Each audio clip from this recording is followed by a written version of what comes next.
ಬ್ರಹ್ಮಶ್ರೀ ಪಿತಾಮಹ ಸುಭಾಷ್ ಪತ್ರಿಜಿಯವರಿಗೆ ವಂದಿಸುತ್ತಾ, ಸ್ವರ್ಣಮಾಲಾ ಪತ್ರಿಜಿ ಅಮ್ಮನವರಿಗೆ ವಂದಿಸುತ್ತಾ, PSSM ಮೂಮೆಂಟ್ನ ಎಲ್ಲ pyramid ಮಾಸ್ಟರ್ಗಳಿಗೆ ವಂದಿಸುತ್ತಾ, ಹರಿವಾಯುರುಗಳಿಗೆ ವಂದಿಸುತ್ತಾ, ಭಗವಂತ ನಾರಾಯಣನಿಗೆ ವಂದಿಸುತ್ತಾ, ಲೋಕ ಕಲ್ಯಾಣಾರ್ಥವಾಗಿ ಅಂತ ನಡೀತಾ ಇರುವ ನಮ್ಮ ಈ ಧ್ಯಾನ ಯಜ್ಞದಲ್ಲಿ ಯೂಟ್ಯೂಬ್, ಜೂಮ್ ಮತ್ತೆ ಫೇಸ್ಬುಕ್ನಲ್ಲಿ ಭಾಗವಹಿಸಿದಂಥ ಎಲ್ಲ ಧ್ಯಾನ ಯೋಗಿ ಬಂಧುಗಳಿಗೆ ವಂದಿಸುತ್ತಾ, ನಮ್ಮ ಈ ಧ್ಯಾನ ಯಜ್ಞಕ್ಕೆ ಸಮಸ್ತ ಬ್ರಹ್ಮಾದಿ ದೇವತೆಗಳನ್ನ, ಯಕ್ಷಗಂಧರ್ವ ಕಿನ್ನರ ನಾಗರ ಚೈತನ್ಯವನ್ನ ಆವಾಹನೆಯನ್ನು ಮಾಡೋಣ. ಮೇಲಿನ ಲೋಕಗಳ ಎಲ್ಲ ಆಸ್ಟ್ರಲ್ ಮಾಸ್ಟರ್ಸ್, ಎನ್ಲೈಟೆಡ್ ಮಾಸ್ಟರ್ಸ್ ಚೈತನ್ಯವನ್ನ, ಸಮಸ್ತ ಗುರುಶಕ್ತಿಯನ್ನ ಆವಾಹನೆಯನ್ನು ಮಾಡೋಣ. ಸಪ್ತರ್ಷಿಗಳನ್ನ, ಸಪ್ತರ್ಷಿ ಪತ್ನಿಯರನ್ನ, ತ್ರಿಮೂರ್ತಿಗಳನ್ನ, ತ್ರಿಶಕ್ತಿಯರನ್ನ, ವಸುಂಧರಾ ಮಾತೆಯನ್ನ, ನಮ್ಮೆಲ್ಲರ ಪೂರ್ಣಾತ್ಮನನ್ನ ಆವಾಹನೆಯನ್ನು ಮಾಡೋಣ. ಸದಾನಂದ ಯೋಗಿಗಳು, ಮಹಾವತಾರ ಬಾಬಾಜಿಯವರು, ರಮಣ ಮಹರ್ಷಿಗಳು, ಲಹರಿ ಮಹರ್ಷಿಗಳು, ಸಾಯಿಬಾಬಾ, ಗುರು ರಾಘವೇಂದ್ರ ಸ್ವಾಮಿಗಳು, ಶ್ರೀಧರ ಸ್ವಾಮಿಗಳು, ಗುರು ದತ್ತಾತ್ರೇಯರು, ಬುದ್ಧ ಭಗವಾನರು, ಮಹಾವೀರರು, ಜೈನ ತೀರ್ಥಂಕರರು, ಎಲ್ಲರ ಚೈತನ್ಯವನ್ನು ಕೂಡ ನಮ್ಮ ಈ ಧ್ಯಾನ ಯಜ್ಞದಲ್ಲಿ ಆವಾಹನೆಯನ್ನು ಮಾಡೋಣ. ಲೋಕ ಕಲ್ಯಾಣಾರ್ಥವಾಗಿ ಅಂತ ಹೇಳಿ ಯಾರೆಲ್ಲ ಕೂತು ತಪಸ್ಸು ಮಾಡ್ತಾ ಇದ್ದಾರೆ, ಧ್ಯಾನ ಮಾಡ್ತಾ ಇದ್ದಾರೆ, ಯೋಗಿಗಳು, ಸಿದ್ಧಪುರುಷರು, ಋಷಿಮುನಿಗಳು, ಹಿಮಾಲಯದ ಯೋಗಿಗಳು, ಅವರೆಲ್ಲರ ಚೈತನ್ಯವನ್ನು ಕೂಡ ನಮ್ಮ ಈ ಧ್ಯಾನ ಯಜ್ಞದಲ್ಲಿ ಆವಾಹನೆಯನ್ನು ಮಾಡೋಣ. ವಿಶ್ವರೂಪಿಯಾದ ಪರಬ್ರಹ್ಮ ಸ್ವರೂಪಿಯಾದ ಭಗವಂತನನ್ನ ಆವಾಹನೆಯನ್ನು ಮಾಡ್ತಾ, ಅವರೆಲ್ಲರ ಚೈತನ್ಯ ಫ್ರೀಕ್ವೆನ್ಸಿಯಲ್ಲಿ ನಾವೆಲ್ಲರೂ ಒಂದಾಗಿ ಈ ಧ್ಯಾನ ಈ ಯಜ್ಞದಲ್ಲಿ ಮುಂದುವರಿಯೋಣ ಅಂತ ಹೇಳ್ತಾ, ಈಗಾಗಲೇ ನಾವು ರಾಮಾಯಣವನ್ನ ಚಿಂತನೆ ಮಾಡ್ತಾ ಇದ್ವಿ. ರಾಮಾಯಣದಲ್ಲಿ ಆ ರಾಮಚಂದ್ರ ತಾನು ಸೀತೆಯನ್ನ ಕಳೆದುಕೊಂಡವನಾಗಿ ಒಂದು ರೀತಿ ಭ್ರಮೆ ಹೀಗೆ ನಾವು ತುಂಬಾ ಆಪ್ತರನ್ನ, ತುಂಬಾ ಆತ್ಮೀಯರಾದವರನ್ನ ಕಳೆದುಕೊಂಡಾಗ ಹೀಗೆ ನಾವು ದುಃಖ ತಪ್ತರಾಗ್ತೇವೆ ಎಲ್ಲರೂ ಸಾಮಾನ್ಯವಾಗಿ ಸಹಜವಾಗಿ ಲೋಕದಲ್ಲಿ. ಹಾಗೆ ರಾಮನು ಕೂಡ ತಾನು ಸೀತೆಯನ್ನ ಕಳೆದುಕೊಂಡಂತಹ ರಾಮ ತಾನು ಹುಚ್ಚನ ಹಾಗೆ ವರ್ತನೆ ಮಾಡ್ತಾ ಇದ್ದಾನೆ. ಅಂದ್ರೆ ಭ್ರಮೆ ಎಲ್ಲಿ ಏನ್ ಮಾಡ್ತಾ ಇದ್ದಾನೆ, ಯಾರ್ಯಾರೋ ಗಿಡಗಳನ್ನು ಮಾತಾಡಿಸ್ತಾ ಇದ್ದಾನೆ, ಮರಗಳನ್ನ ಮಾತಾಡಿಸ್ತಾ ಇದ್ದಾನೆ, ವಿಚಿತ್ರವಾಗಿ ವರ್ತನೆ ಮಾಡ್ತಾ ಇದ್ದಾನೆ. ಇಷ್ಟೆಲ್ಲ ಆದ್ರೂ ಕೂಡ ಇಷ್ಟೆಲ್ಲ ಮಾಡ್ತಾ ಮಾಡ್ತಾ ತಾನು ಮುಂದೆ ಆ ಹುಡುಕ್ತಾ ಬಂದಾಗ ಅಲ್ಲಿ ಜಟಾಯು ಸಿಕ್ಕ. ಜಟಾಯುವನ್ನ ಅವನೆಲ್ಲ ಸಂಸ್ಕಾರವನ್ನ ಮಾಡಿದಾಗ ಜಟಾಯು ಇನ್ನೂ ತಾನು ಕೊನೆಯ ಉಸಿರನ್ನ ಇಟ್ಟುಕೊಂಡು ಕಾಯ್ತಾ ಇದ್ದ. ರಾಮನಿಗೆ ವಿಷಯವನ್ನ ಹೇಳಬೇಕು ಅಂತಲೇ ತಾನು ಕಾಯ್ತಾ ಇದ್ದ. ಕೊನೆಗೆ ರಾಮಚಂದ್ರನಿಗೆ ಬಂದಾಗ ಅವನಿಗೆ ಸಂಪೂರ್ಣವಾಗಿ ಅವನ ಎಲ್ಲ ಹೇಳಿ ತಾನು ಅನುಗ್ರಹವನ್ನು ಖಂಡಿತ ನೀನು ಸೀತೆಯನ್ನ ನೀನು ಸಂಧಿಸ್ತೀಯ, ಖಂಡಿತ ಸೀತೆ ನಿನಗೆ ಸಿಗ್ತಾಳೆ. ಆದ್ರೆ ಯಾಕೆಂದ್ರೆ ಅದನ್ನು ಹೇಗೆ ಹೇಳ್ತಾನೆ ಅಂತಂದ್ರೆ, ರಾವಣ ಅಂತಹ ಒಂದು ಕೆಟ್ಟ ಆ ಮುಹೂರ್ತದಲ್ಲಿ ಆ ಒಂದು ಕೆಲಸ ಮಾಡಿದ್ದಾನೆ. ಯಾರು ಈ ಮುಹೂರ್ತದಲ್ಲಿ ಈ ಕೆಲಸ ಮಾಡ್ತಾರೆ ಖಂಡಿತ ಅದು ಅವರ ಸರ್ವನಾಶಕ್ಕೆ ಕಾರಣ ಆಗ್ತದೆ. ಹಾಗಾಗಿ ನನಗೆ ನಿಖರವಾಗಿ ಹೇಳ್ತಾ ಇದ್ದೇನೆ, ಖಂಡಿತ ಆ ಒಳ್ಳೇದಾಗ ಏನು ನೀನು ಸೀತೆಯನ್ನು ಹೊಂದುತ್ತೀಯ, ನೀನು ಪ್ರಯತ್ನ ಮಾಡು ಅಂತ ಹೇಳಿ ತಾನು ಹೇಳಿದ. ಕೊನೆಗೆ ತಾನು ಆ ಈಗ ಗೊತ್ತಾಯ್ತು, ವಿಷಯ ಗೊತ್ತಾಯ್ತು. ಇಲ್ಲಿವರೆಗೆ ಗೊತ್ತಾಗಿರ್ಲಿಲ್ಲ ಸೀತೆ ಕಥೆ ಏನಾಗಿದ್ದಾಳೆ ಅನ್ನೋದು ಯಾರಿಗೂ ಗೊತ್ತಾಗಿರ್ಲಿಲ್ಲ. ಈಗ ತಾವು ಹುಡುಕ್ತಾ ಹುಡುಕ್ತಾ ಅಂದ್ರೆ ರಾವಣ ಕದ್ದಿದ್ದಾನೆ ಅನ್ನೋ ವಿಷಯ ಗೊತ್ತಾಯ್ತು. ಯಾವಾಗ ಗೊತ್ತಾಯ್ತು ವಿಷಯ, ಎಲ್ಲಾ ಕಡೆ ತಾನು ಹುಡುಕ್ಲಿಕ್ಕೆ ಶುರು ಮಾಡಿದ್ರು. ತಾನು ಹುಡುಕ್ತಾ ಹುಡುಕ್ತಾ ಆ ಏನು ಎಲ್ಲಾ ಕಡೆಗೆ ಹುಡುಕ್ಲಿಕ್ಕೆ ಶುರು ಮಾಡಿದ್ರು. ಆ ಕೊನೆಗೆ ಆ ಈಗ ಅವರು ಹೇಗಿದ್ರು ಲಂಕೆಗೆ ತಗೊಂಡು ಹೋಗಿದ್ದಾನೆ ಅನ್ನೋದು ಗೊತ್ತಾಯ್ತಲ್ವಾ. ಹಾಗಾಗಿ ಈ ಕಡೆ ದಕ್ಷಿಣ ಭಾಗದ ಕಡೆಗೆ ಬರ್ತಾ ಇದ್ದಾರೆ. ಈಗಾಗಲೇ ಅವರು ಗೋದಾವರಿ ತೀರದಲ್ಲಿ ಇದ್ದರು. ಅಂದ್ರೆ ಇವತ್ತಿನ ಆಂಧ್ರ ಪ್ರದೇಶ, ಅಲ್ಲಿಯ ಪಂಚವಟಿ ಅಲ್ಲಿರುವಂತಹ ಒಂದು ಗೋದಾವರಿ ನದಿ ತೀರದಲ್ಲಿದ್ರು. ಈಗ ನಮ್ಮ ಈ ಉತ್ತರ ಕರ್ನಾಟಕ ಭಾಗ ಅಂದ್ರೆ ಇವತ್ತಿನ ಬಳ್ಳಾರಿ, ಅಂಜನಾದ್ರಿ, ಅದನ್ನ ಕಿಷ್ಕಿಂದೆ, ಹಂಪಿ ಅಂತ ಕರಿತೀವಲ್ವ, ಆ ಭಾಗಕ್ಕೆ ಅಂದ್ರೆ ಅವಾಗೆಲ್ಲ ದಟ್ಟ ಅರಣ್ಯ, ಅಲ್ಲಿ ನಡ್ಕೊಂಡು ಆ ಬರ್ತಾ ಇದ್ದಾರೆ. ಅಂದ್ರೆ ಇನ್ನೂ ಬಂದಿಲ್ಲ, ಬರುವ ದಾರಿ.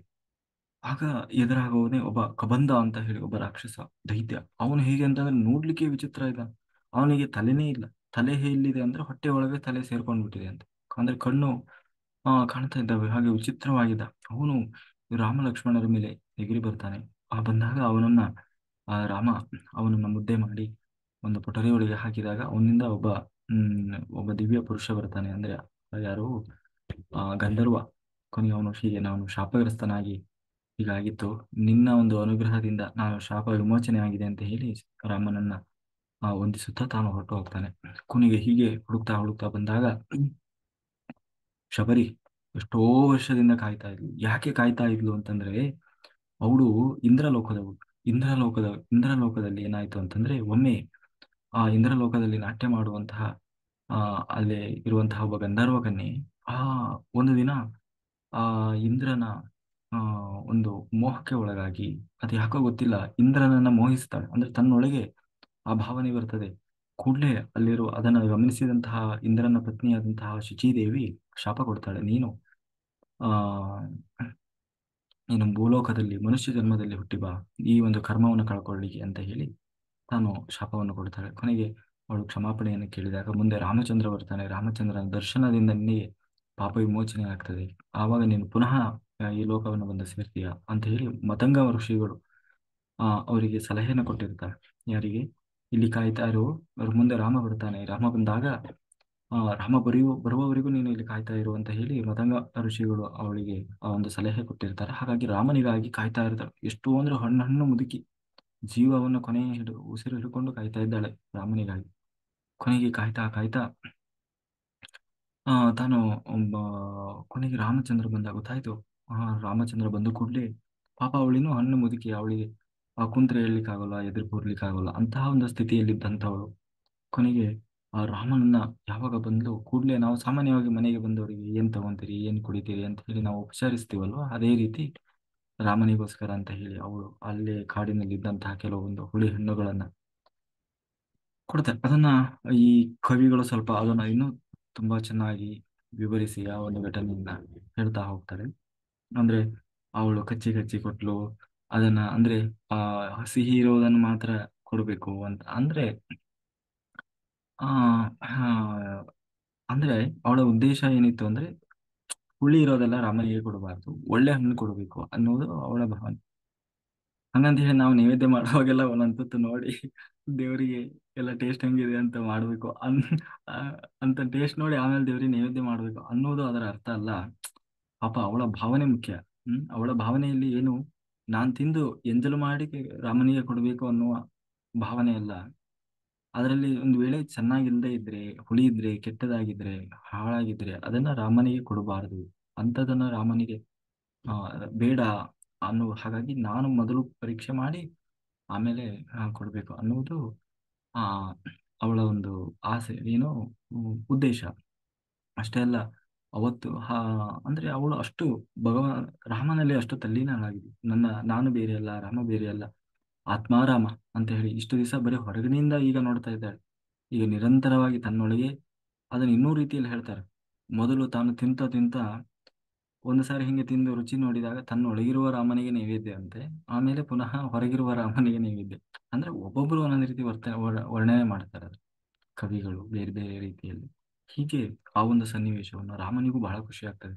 ಲಕ್ಷ್ಮಣ ಸ್ವಲ್ಪ ಅಸೂಯೆ ಪಟ್ಟುಕೊಳ್ತಾನೆ, ಈ ಅಮ್ಮ ಏನು ಬಾಯಲ್ಲಿ ಕಚ್ಚಿ ಕಚ್ಚಿ ಕೊಡ್ತದೆ, ರಾಮ ಏನು ಅದನ್ನೊಂಚೂರು ಯೋಚನೆ ಮಾಡದೆ ಅವಳ ಮುಖನೇ ನೋಡ್ತಾ ಸುಮ್ಮನೆ ತಿಂತಾ ಇದ್ದ. ಯಾಕೆಂದ್ರೆ ಹಿಂದೆ ನಾವು ಕೇಳಿದ್ವಿ, ಕೃಷ್ಣನು ಕೂಡ ಹಂಗೆ. ಯಾವಾಗ ಈ ಇವನ ಇದಕ್ಕೆ ಹೋದಾಗ ಆ ಯಾರು ಹ್ಮ್ ಆ ವಿದುರ ವಿದುರನ ಮನೆಗೆ ಹೋಗ್ತಾನೆ. ವಿದುರನ ಮನೆಗೆ ಹೋದಾಗ ವಿದುರನ ಹೆಂಡತಿ ದಿಗ್ಭ್ರಮೆ ಆಗಿಬಿಡ್ತಾಳೆ. ಯಾಕೆಂದ್ರೆ ಕೃಷ್ಣ ಆ ದ್ವಾರಕಾಧಿಪತಿ ನನ್ನ ಮನೆಗೆ, ನನ್ನಂತಹ ಗುಡಿಸಲು ಕಟ್ಕೊಂಡಿರುವಂತ ನನ್ನ ಬಡವಿ ಮನೆಗೆ ಬಂದಿದ್ದಾನಲ್ವಾ ಅಂತ ಹೇಳಿ ಬಹಳ ದಿಗ್ಭ್ರಮೆ ಆಗಿ ಅವಳಿಗೆ ಕರ್ಕೊಂಡು ಹೋಗ್ತಾಳೆ. ಕರ್ಕೊಂಡು ಹೋಗಿ ಅವನ ಮನೆಯಲ್ಲಿ ಪಾಪ ಬಹಳ ಬಡವ ಅವನು, ಯಾರೋ ವಿದುರ. ಅಂದ್ರೆ ಇವನು ಕೃಷ್ಣ ಅಂತಂದ್ರೆ ಅವನು ಏನು ಸಕಲ ಇಂದ್ರನ ದ್ವಾರ ಏನು ಏನು ಇಂದ್ರನ ನಗರವೇ ಆ ಏನಂತೀವಿ, ನಾಚಿಕೆ ಪಡ್ತಾ ಇತ್ತಂತ. ಅಂದ್ರೆ ಅಷ್ಟು ಸುಂದರವಾಗಿತ್ತು ಏನು ಕೃಷ್ಣನ ದ್ವಾರಕಾಪಟ್ಟಣ. ಅಲ್ಲಿ ಇಲ್ಲದೆ ಇರುವ ವಸ್ತುವೇ ಇಲ್ಲ, ಅಷ್ಟು ಶ್ರೀಮಂತಿಕೆಯಲ್ಲಿದ್ದಂಥವ್ರು. ಅಂಥವನು ಇವತ್ತು ಒಂದು ಬಡವನ ಮನೆಗೆ ಬಂದಾಗ ಅವರಿಗೆ ಒಂದು ರೀತಿ ಬೇಜಾರಾಗ್ತದೆ. ಆದ್ರೆ ಅವನು ಚಾಪೆ ಹಾಸಿ ಕೂರಿಸ್ತಾಳ ಅವಳು. ಅದು ಬಹಳ ಚೆನ್ನಾಗಿ ಹೇಳ್ತಾರೆ ಅವಳು. ಆ ಎಲ್ಲರೂ ಕರೀತಾರೆ, ಯಾರು ಇವರು ಯಾರು ಆ ಕೃಷ್ಣ ಸಂಧಾನಕ್ಕೆ ಅಂತ ಹೇಳಿ ಕೃಷ್ಣ ಬರ್ತಾನೆ. ಕೃಷ್ಣ ಬಂದಾಗ ಭೀಷ್ಮಾಚಾರ್ಯರು, ದ್ರೋಣಾಚಾರ್ಯರು, ದುರ್ಯೋಧನ ಎಲ್ಲರೂ ನಮ್ಮ ಮನೆಗೆ ಬಂದು ಉಳ್ಕೋ, ನಿನಗೆ ಬೇಕಾದಂತ ಎಲ್ಲ ರೀತಿಯ ವ್ಯವಸ್ಥೆ ಮಾಡಿದ್ದೀವಿ ಅಂತೇಳಿ. ಆದ್ರೆ ಎಲ್ಲರನ್ನ ತಾನು ನನಗೆ ಯಾರ್ದೋ ಮನೆಯಲ್ಲಿ ಉಳಿಲಿಕ್ಕೆ ಬಂದವನಲ್ಲ, ನಾನು ರಾಜದೂತನಾಗಿ ಬಂದಿದ್ದೇನೆ, ಶಾಂತಿ ದೂತನಾಗಿ ಅಂತ ಹೇಳಿ ವಿದುರನ ಮನೆಗೆ ವಿದುರ ಮೊದಲೇ ಅನ್ಕೊಂತ ಇರ್ತಿದ್ದಂತೆ, ಕೃಷ್ಣ ನನ್ನ ಮನೆಗೆ ಬಂದಿದ್ರೆ ಚೆನ್ನಾಗಿರ್ತಿತ್ತು. ಆದ್ರೆ ನನ್ನಂತ ಬಡವನ ಮನೆಗೆಲ್ಲ ಕೃಷ್ಣ ಬರ್ತಾನ? ಒಂದು ವೇಳೆ ಕೃಷ್ಣ ಬಂದ್ರು ಅವನನ್ನ ಸೇವಿಸುವ ಯೋಗ್ಯತೆ ನನಗಿದೆಯಾ? ಹಂಗಾಗಿ ಎಲ್ಲರೂ ಕರೆದ್ರು, ನಮ್ಮ ಮನೆಗೆ ಬಾ, ನಮ್ಮ ಮನೆಗೆ ಬಾ ಅಂತೇಳಿ. ಆದ್ರೆ ವಿದುರ ಕರೀಲಿಲ್ಲ. ಯಾಕೆಂದ್ರೆ ಅವನ ಅವನ ಒಂದು ಸ್ಟೇಟಸ್ಸಿಗೂ ಇವನ ಒಂದು ಇದಕ್ಕೂ ಬಹಳ ಇದಿತ್ತು. ಅದಕ್ಕೆ ಆ ಕರೀಲಿಲ್ಲ. ಆದ್ರೆ ಇವರೆಲ್ಲ ಕರೆದ್ರೂ ಹೋಗ್ಲಿಲ್ಲ. ಕೃಷ್ಣ ತಾನೇ ಒಬ್ಬನೇ ಹುಡ್ಕೋಂತ ಹೋದ್ನಂತೆ. ಎಲ್ಲೆಲ್ಲೋ ಹಾದಿ ಬೀದಿಲೆಲ್ಲ ಹೋಗಿ ಮುಡುಕಿ ಅಂತೀವಲ್ಲ ನಾವು ಹಂಗೆ ಅಲ್ಲೆಲ್ಲೋ ಹಿತ್ಲ ಕಡೆ ಎಲ್ಲೆಲ್ಲೋ ಹೋಗಿ ಅವನ ಮನೆ ಎಲ್ಲೋ ಒಂದು ಮೂಲೆಯಲ್ಲಿ ಇತ್ತಂತೆ ಸಣ್ಣದಾಗಿ. ಇವ್ರದೆಲ್ಲ ದೊಡ್ಡ ದೊಡ್ಡ ಅರಮನೆಗಳು. ಆ ವಿದುರ ಅವನು ಬಹಳ ಸಿಂಪಲ್ ಮನುಷ್ಯ. ಕೊನೆಗೆ ಹೋದ. ಹೋಗಿ ನೋಡ್ತಾನೆ, ಅಲ್ಲಿ ವಿದುರ ಇನ್ನೂ ಇರ್ಲಿಲ್ಲ. ಆ ವಿದುರನ ಹೆಂಡತಿ ಇನ್ನು ಸ್ನಾನ ಮಾಡ್ಕೊಂಡು ಆಗಷ್ಟೇ ಬರ್ತಾ ಇದ್ಲು. ಇನ್ನು ಬಟ್ಟೆನೂ ಹಾಕೊಂಡಿಲ್ಲ ಸರಿಯಾಗಿ. ನೋಡಿದ್ರೆ ಯಾರಿದ್ದೀರಿ ಮನೇಲಿ ಅಂತ ಹೇಳಿ ಕೃಷ್ಣ ತಾನು ಬಾಗಿಲು ತಟ್ತಾ ಇದ್ದಾನೆ. ತೆಗೆದು ನೋಡಿದ್ರೆ ಕೃಷ್ಣ ಬಂದು ನಿಂತಿದ್ದ. ಅವಳಿಗೆ ತನ್ನ ಮೈ ಮೇಲೆ ಬಟ್ಟೆ ಇದೆ ಇಲ್ಲ ಯಾವ ಪರಿಜ್ಞಾನವೂ ಇಲ್ಲದೆ ಆ ಹಾಗೆ ಒಂದ್ ರೀತಿ ಏನೋ ಗರ ಹೊಡೆದವರು ಅಂತೀವೋ ಹಾಗೆ ನಿಂತು ಬಿಟ್ಲಂತೆ. ನಾನು ನಿಜವಾಗ್ಲೂ ಸತ್ಯ ನೋಡ್ತಾ ಇದ್ದೀನೋ ಅಥವಾ ಏನಾದರೂ ಭ್ರಮೆ ಆಗಿದೆಯೋ? ಯಾಕಂದ್ರೆ ಕೃಷ್ಣ ಬಂದು ನಿಂತಿದ್ದಾನೆ, ಅದು ನನ್ನ ಮನೆ ಬಾಗಿಲಲ್ಲಿ ಅಂತ ಹೇಳಿ ಕೂಡ್ಲೆ ಆ ಕೃಷ್ಣನ ಕೈ ಹಿಡ್ಕೊಂಡು ಕರ್ಕೊಂಡು ಬಂದಂತೆ. ಕರ್ಕೊಂಡು ಬಂದು ಆ ದರ್ಬೆ ಚಾಪೆ ಹಾಕಿ ಕೂರಿಸಿದ್ಲಂತೆ ಕೆಳಗೆ. ಕೃಷ್ಣ ಅವಳನ್ನೇ ನೋಡ್ತಾ ಇದ್ದಾನಂತೆ. ಅವಳ ಮುಖನೇ ನೋಡ್ತಾ ಇದ್ದಾನೆ. ಅವಳು ಕೊನೆಗೆ ಅವಳ ಪಾಪ ಏನೂ ಇಲ್ಲ ಅವ್ರ ಮನೇಲಿ. ಬಡವರು ಒಂದು ಬುಟ್ಟಿಲಿ ಬಾಳೆಹಣ್ಣು ಇದ್ವಂತೆ. ಆ, ಏನಾದ್ರೂ ಕೊಡ್ಬೇಕಲ್ವಾ ದೇವರನ್ನ ಕೂರಿಸಿ ಹೋಗ್ಲಿಕ್ಕೆ ಆಗ್ತದ? ಆ ಬಾಳೆಹಣ್ಣು ತೆಗೆದು ಅವ ಅವಳು ಅವನ ಮುಖ ನೋಡ್ತಾ ಇದ್ದಾಳೆ, ಅವನು ಅವಳ ಮುಖನೇ ನೋಡ್ತಾ ಇದ್ದಾನೆ. ಆ, ಬಾಳೆಹಣ್ಣು ಬಿಡಿಸಿ ಬಿಡಿಸಿ ಅವಳು ಕೊಡ್ತಾ ಇದ್ದಾಳಂತೆ. ಅವನು ಸುಮ್ಮನೆ ತಿಂತಾ ಇದ್ದಾನೆ. ವಿದುರ ಬಂದು ನೋಡ್ತಾನೆ, ಏನಿದು ಕೃಷ್ಣ, ನಾನು ಬರೀ ಅನ್ಕೊಂಡೆ ಭಗವಂತ ನನ್ನ ಮನೆಗೆ ಬಂದ್ಬಿಟ್ಟಿದ್ದಾನಲ್ವ ಅಂತ ಹೇಳಿ ಬಹಳ ಖುಷಿ ಆಯ್ತು ಯಾರು ವಿದುರನಿಗೆ. ಕೂಡ್ಲೆ ನೋಡ್ತಾನೆ, ಆ ಬೈತಾನೆ ಅವನ ಹೆಂಡತಿಗೆ, ಏನ್ ಮಾಡ್ತಾ ಇದ್ದೀನಿ? ಅಲ್ಲ ಏನಾಯ್ತು ಈಗ? ಅವಳು ಏನ್ ಮಾಡ್ತಾ ಇದ್ದಾಳೆ? ಬಾಳೆಹಣ್ಣು ಬಿಸಾಕ್ತಾ ಇದ್ದಾಳೆ, ಬಾಳೆಹಣ್ಣು ಸಿಪ್ಪೆ ಕೊಡ್ತಾ ಇದ್ದಾಳೆ ಕೃಷ್ಣನಿಗೆ. ಅವನು ಅದನ್ನು ಸಿಪ್ಪೆ ಹಣ್ಣು ಏನು ಯೋಚನೆ ಮಾಡ್ತಿಲ್ಲ, ಸುಮ್ಮನೆ ಬಾಯಿ ಹಾಕೊಂತ ಇದ್ದಾನೆ. ಅಂದ್ರೆ ಅವಳು ಪ್ರೀತಿ. ಆ ಅಂದ್ರೆ ಭಗವಂತನಿಗೆ ವಸ್ತು ಮುಖ್ಯ ಅಲ್ಲ, ಅವರ ಭಾವನೆ ಏನು ಕೊಡ್ತಾರೆ, ಆ ಕೊಡುವ ವಸ್ತುವಿನಲ್ಲಿ ಅವರ ಭಾವನೆ ಏನಿದೆ ಅನ್ನುವುದು ಮುಖ್ಯ ಆಗ್ತದೆ. ಅದಕ್ಕೆ ಅದನ್ನ ಮುಂದೆ ಹೇಳ್ತಾರೆ ಭೀಷ್ಮಾಚಾರ್ಯರು, ಅಲ್ಲಯ್ಯ, ನಾವು ಇಷ್ಟೆಲ್ಲ ಕರೆದು ನಿನಗೆ ಬೇಕಾದ ವೈಭೋಗ ಕೊಡ್ತಾ ಇದೀವಿ, ಹೋಗಿ ಬಾಳೆಹಣ್ಣು ಸಿಪ್ಪೆ ತಿನ್ಕೊಂಡು ಬಂದಿದೀಯಲ್ಲ ಅಂತ ಹೇಳಿ ಹೇಳ್ತಾರೆ. ಅಯ್ಯೋ ನಿಮ್ಗೆ ಏನು ಗೊತ್ತು ಅದರಲ್ಲಿ ಇದ್ದದ್ದು? ಅವನು ಹೇಳ್ತಾನೆ, ಯಾಕೆ ನಾನು ಹಾಗೆ ಮಾಡಿದೆ ಅಂದ್ರೆ, ನಾನು ವಿದರನಿಗೆ ಕೊಟ್ಟ ಬಹುಮಾನ ಅದು. ಯಾಕೆಂದ್ರೆ ಎಷ್ಟೋ ಜನ ಕರೆದ್ರು, ಎಲ್ಲರನ್ನು ಧಿಕ್ಕರಿಸಿ ಒಬ್ಬ ಸಾಮಾನ್ಯನ ಮನೆಗೆ ಯಾಕೆ ಹೋಗಿದ್ದೆ ಅಂತಂದ್ರೆ, ಅವತ್ತು ಇಡೀ ತುಂಬಿದ ಸಭೆಯಲ್ಲಿ ನನ್ನ ಪರಮ ಭಕ್ತಿಯಾದಂತಹ ದ್ರೌಪದಿಗೆ ಅಷ್ಟು ದೊಡ್ಡ ಅನ್ಯಾಯ ನಡೀತಾ ಇದ್ರು ಕೂಡ ನೀವೆಲ್ಲರೂ ಮಹಾತ್ಮರು ಅನಿಸಿಕೊಂಡವರು, ಮಹಾವೀರಾದಿ ವೀರರು, ಶೂರರು, ಕಲಿತವರು, ಜ್ಞಾನಿಗಳು ಆಗಿದ್ರೂ ಕೂಡ ಯಾರೂ ಪ್ರತಿಭಟಿಸಲಿಲ್ಲ. ಅಂದ್ರೆ ಆ ಹೆಣ್ಣಿಗೆ ಆಗ್ತಾ ಇರುವ ಅನ್ಯಾಯವನ್ನ ನೀವೇನೋ ತಡಿಬೇಕಾಗಿರಲಿಲ್ಲ. ಕೊನೆ ಪಕ್ಷ ಇದು ಅನ್ಯಾಯ, ಇದು ಮಾಡಬಾರದು ಅಂತ ಹೇಳಿ ಪ್ರತಿಭಟಿಸಬಹುದಿತ್ತಲ್ವಾ? ಯಾರೂ ಪ್ರತಿಭಟಿಸಲಿಲ್ಲ, ಸುಮ್ಮನೆ ನಿಂತಿದ್ರು ಎಲ್ಲರೂ ತಲೆ. ಆದ್ರೆ ಅವತ್ತು ಎರಡೂ ಕೈಗಳನ್ನ ಎತ್ತಿ ಅದನ್ನ ಪ್ರತಿಭಟಿಸಿದವನು ಯಾರಪ್ಪ ಅಂತಂದ್ರೆ ವಿದುರ. ಅವನ ಮಾತಿಗೇನು ಅಲ್ಲಿ ಯಾರು ಬೆಲೆ ಕೊಡೋರು ಇರ್ಲಿಲ್ಲ, ಅವನದೇನು ನಡೆಯತನೂ ಇರ್ಲಿಲ್ಲ. ಆದ್ರೂ ಅವನು ಯಾವುದನ್ನೂ ಹೆಚ್ಚಿಸದೆ ಇದು ಅನ್ಯಾಯ, ಇದು ಇದು ಅದರಲ್ಲೂ ಒಬ್ಬ ಕುಲವಧು ಮನೆಯ ಹೆಣ್ಣು ಮಗಳಿಗೆ ಇಷ್ಟು ತುಂಬಿದ ಸಮಯ, ಎಲ್ಲಾ ಸುತ್ತಲೂ ಬರೀ ಪುರುಷರೇ ಇರುವಂತಹ ಸಮಯ, ಒಂದು ಸಹಾಯಕ ಹೆಣ್ಣನ್ನ ಈ ರೀತಿ ಮಾನಭಂಗ ಮಾಡ್ತಾ ಇರೋದು ಅತ್ಯಂತ ಅನ್ಯಾಯ, ಇದು ನಾಚಿಕೆಗೇಡು ಅಂತ ಹೇಳಿ ಅವನು ಅಧರ್ಮ ಅಧರ್ಮ ಅಂತ ಹೇಳಿ ಎರಡೂ ಕೈಗಳನ್ನ ಎತ್ತಿ ಜೋರು ಕೂಗಿ ಕೂಗಿ ಹೇಳ್ತಾ ಇದ್ದ. ಹಾಗೆ ಅದು ಹಾಗಾಗಿ ಅವತ್ತು ಆ ಅಧರ್ಮವನ್ನು ಪ್ರತಿಭಟಿಸಿದ್ನಲ್ವಾ? ಯಾಕೆಂದ್ರೆ ಅವನಲ್ಲಿ ಯಾವ ಶಕ್ತಿ ಸಾಮರ್ಥ್ಯವೂ ಇಲ್ಲ. ಆದರೆ ನಾನು ಒಬ್ಬನೇ ಅಂತ ಸುಮ್ಮನೆ ಕೂರ್ಲಿಲ್ಲ ಅವನು. ಆ ಹಾಗಾಗಿ ನಾನು ಅವನಿಗೆ ಕೊಡ್ತಾ ಇರುವ ಬಹುಮಾನ ಇದು ಅಂತ ಹೇಳಿ, ಯಾಕೆಂದ್ರೆ ಅವನು ಯಮಧರ್ಮ. ಹಂಗಾಗಿ ಅವನು ನೋ ಕಾಂಪ್ರಮೈಸ್ ಧರ್ಮದ ವಿಷಯದಲ್ಲಿ. ಹಂಗಾಗಿ ಕೊನೆಗೆ ಅದನ್ನ ಹಾಗೆ ಹೇಳ್ತಾನೆ. ಅದಕ್ಕೆ ಭೀಷ್ಮಾಚಾರ್ಯರಿಗೆ, ನೀವು ಪಾಪಿಗಳ ಮನೆಯಲ್ಲಿ ನಾನು ಊಟ ಮಾಡೋದಿಲ್ಲ, ಪಾಪಿಗಳ ಮನೆಗೆ ನಾನು ಬರೋಲ್ಲ ಅಂತ ಹೇಳಿ ಮಾನಸಿಕವಾಗಿ ಅವರು ತಲೆಗೆ ತುಂಬಿ ಬಿಡ್ತಾನೆ ಕೃಷ್ಣ. ನೀವು ಪಾಪಿ ಪಾಪಿ ಅಂತ.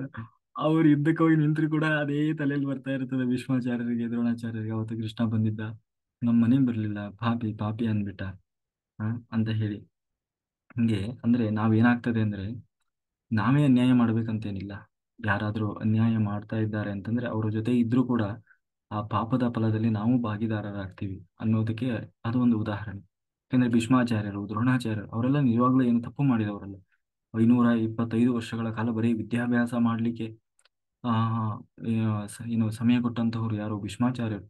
ಅಷ್ಟೇ ಅಲ್ಲ, ಮುಂದೆ ಕೃಷ್ಣನೇ ಬರ್ತಾನೆ. ಅವರು ಬಾಣದ ಹಾಸಿಗೆಯ ಮೇಲೆ ಮಲಗಿದಾಗ ಕರ್ಕೊಂಡು ಬರ್ತಾನೆ ಎಲ್ಲಾ ಪಾಂಡವರನ್ನ. ಜ್ಞಾನದ ಸೂರ್ಯ ಮುಳುಗಿ ಹೋಗ್ತಾ ಇದ್ದಾನೆ, ಏನ್ ಮಾಡ್ತಾ ಇದ್ದೀರಿ ನೀವು, ಬನ್ನಿ ಅಂತ ಹೇಳಿ ಕರ್ಕೊಂಡು ಹೋಗಿ ಅನುಶಾಸನ ಪರ್ವ, ಶಾಂತಿ ಪರ್ವ ಅಂತ ಹೇಳಿ ಅವ್ರ ಕೈಯಲ್ಲಿ ದೊಡ್ಡ ಉಪದೇಶ ಕೊಡಿಸ್ತಾನೆ. ಯಾರು, ಕೃಷ್ಣ. ಹಂಗೆ, ಯಾಕೆಂದ್ರೆ ಅಂತಹ ಜ್ಞಾನ ಭಂಡಾರ ಯಾರು, ಭೀಷ್ಮಾಚಾರ್ಯರು. ಆದ್ರೂ ಕೂಡ ಅಷ್ಟೆಲ್ಲಾ ಜ್ಞಾನ, ಅಷ್ಟೆಲ್ಲಾ ಸಾಮರ್ಥ್ಯ ಇದ್ರೂ ಕೂಡ ಕೊನೆಗೆ ಅಂತಹ ಪರಿಸ್ಥಿತಿ ಯಾಕೆ ಬಂತು ಅಂತಂದ್ರೆ ಪಾಪಿಗಳ ಕೈಯಲ್ಲಿ ಇದ್ದಿದ್ದು. ಅವರ ಕೈಯಲ್ಲಿ ಅವನೇನು ತಪ್ಪು ಮಾಡಿಲ್ಲ, ಪಾಪ ಮಾಡಿಲ್ಲ, ಆದ್ರೆ ಪಾಪಿಗಳ ಜೊತೆಗೆ ಇದ್ನಲ್ವಾ, ಅವರ ಪಾಪ ಕರ್ಮದಲ್ಲಿ ಅವನು ಭಾಗಿಯಾದ.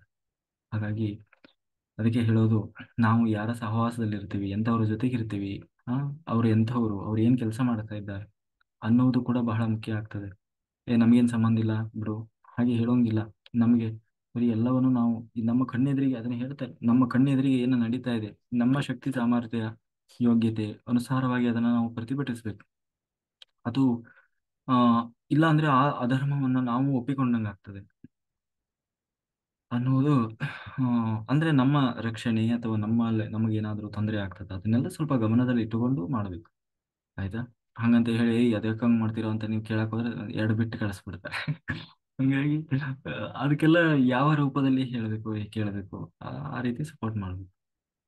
ಕೊನೆಗೆ ಹಾಗೆ ಹ್ಮ್ ಆ ಏನಾಯ್ತು,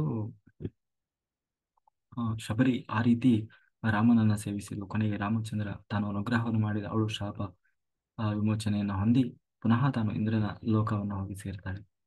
ಇನ್ನು ಆ ಬರ್ತಾ ಬರ್ತಾ ಹಂಪಿ ಕಡೆಗೆ ಬರ್ತಾ ಇದ್ದಾರೆ. ಕಿಷ್ಕಿಂದ ಇದನ್ನ ಒಂದ್ ಸ್ವಲ್ಪ ವಿಸ್ತಾರವಾಗಿ ಹೇಳ್ತಾರೆ. ಏನು ಅಂತಂದ್ರೆ ಈ ನಮ್ಮ ಉತ್ತರ ಕರ್ನಾಟಕದ ಭಾಗ ಅಂದ್ರೆ ಕಿಷ್ಕಿಂದೆ, ಅಲ್ಲಿ ಎಲ್ಲಾ ವಾನರರು ಸಾಮ್ರಾಜ್ಯ ಅದು ಕಿಷ್ಕಿಂದೆ. ಆ ಕಿಷ್ಕಿಂದೆಯ ರಾಜ ಯಾರು ಅಂತಂದ್ರೆ ವಾಲಿ. ಈ ವಾಲಿ ಯಾರಪ್ಪ ಅಂತಂದ್ರೆ ವೃಕ್ಷರಜ ಅನ್ನುವಂತಹ ಒಬ್ಬ ರಾಜನ ಆ ಮಕ್ಕಳು. ಆ ವೃಕ್ಷರಜ ಅದು ಒಬ್ಬ ಆ ವೃಕ್ಷರಜ ಅನ್ನೋನು ಕೂಡ ತಪಸ್ಸು ಮಾಡಿ ಅವನಲ್ಲಿ ಏನೋ ಒಂದು ತಪೋಬಲದಿಂದ ತನ್ನಲ್ಲೇ ತಾನೇ ಹೆಣ್ಣಾಗಿ ಅವನಿಂದ ಎರಡು ಮಕ್ಕಳನ್ನ ಪಡಿತಾನೆ. ಅದು ದೇವತೆಗಳ ಅನುಗ್ರಹದಿಂದ. ಅಂದ್ರೆ ಇಂದ್ರನೇ ತಾನು ವಾಲಿಯಾಗಿ ಬರ್ತಾನೆ, ಸೂರ್ಯನೇ ತಾನು ಸುಗ್ರೀವನಾಗಿ ಬರ್ತಾನೆ. ಆಯ್ತಲ್ಲ, ಇಂದ್ರ ವಾಲಿಯಾಗಿ ಬರ್ತಾನೆ, ಸುಗ್ರೀವ ಆ ಯಾರು ಆ, ಸೂರ್ಯ ಏನು ಸೂರ್ಯನೇ ಸುಗ್ರೀವನಾಗಿ ಬರ್ತಾನೆ. ಅಂದ್ರೆ ಅವರ ಅಂಶ, ನಾವು ಪೂರ್ಣಾತ್ಮ ಅಂಶಾತ್ಮ ಅಂತೀವಲ್ಲ, ಆ ರೀತಿ. ಆ ಹಂಗೆ ಅದನ್ನು ಹೇಳ್ತಾರೆ. ವಾಲಿ ಪರಾಕ್ರಮವನ್ನ ಮುಂದೆ ಅವನೇನು ಸಾಮಾನ್ಯದವನಲ್ಲ. ಯಾಕಂದ್ರೆ ಅವತ್ತಿನ ಕಾಲದಲ್ಲಿ ರಾವಣನಿಗೂ ಕೂಡ ಅವನ ಹೆಸರು ಕೇಳಿದ್ರೆ ಹೆದರ್ತಾ ಇದ್ದ. ಯಾಕಂದ್ರೆ ಅಂತಹ ಪರಾಕ್ರಮ, ಪ್ರತಿನಿತ್ಯ 3 ಸಮುದ್ರದಲ್ಲಿ ಹೋಗಿ ಸ್ನಾನ ಮಾಡಿ ಬರ್ತಾ ಇದ್ದ ಯಾರೋ ವಾಲಿ. ಅಂದ್ರೆ ಅವರು ಅಂತಹ ಪರಾಕ್ರಮಿಗಳು.